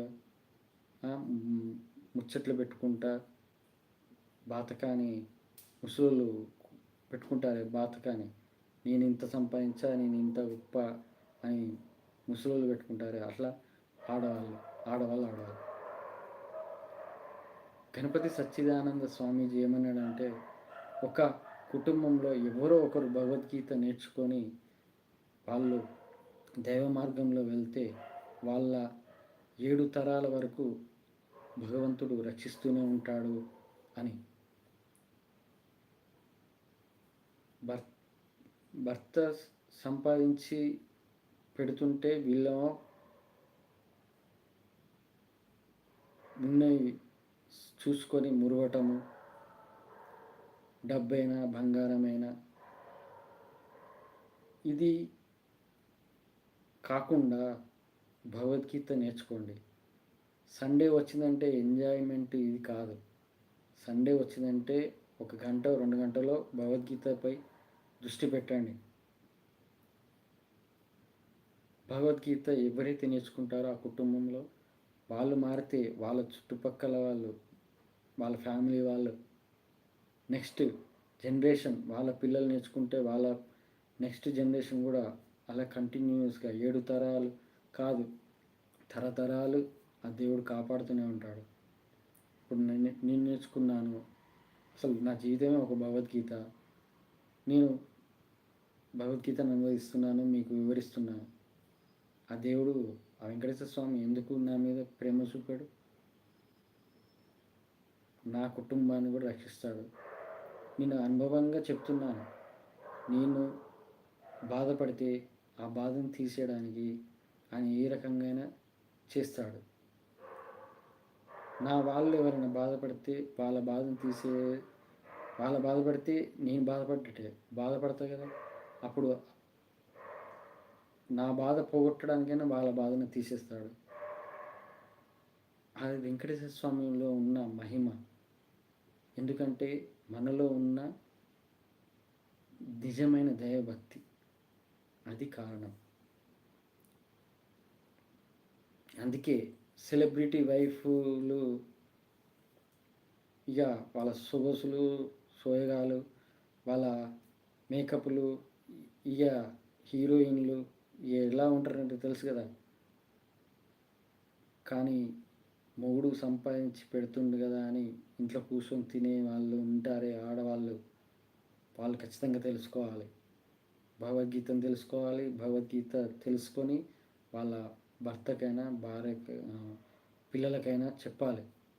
చెప్పి ఇలా ఉండాలి మనము, ఇలా ఉంటే మన పిల్లలు సంతోషంగా ఉంటారు, నెక్స్ట్ జనరేషన్ సంతోషంగా ఉంటుంది.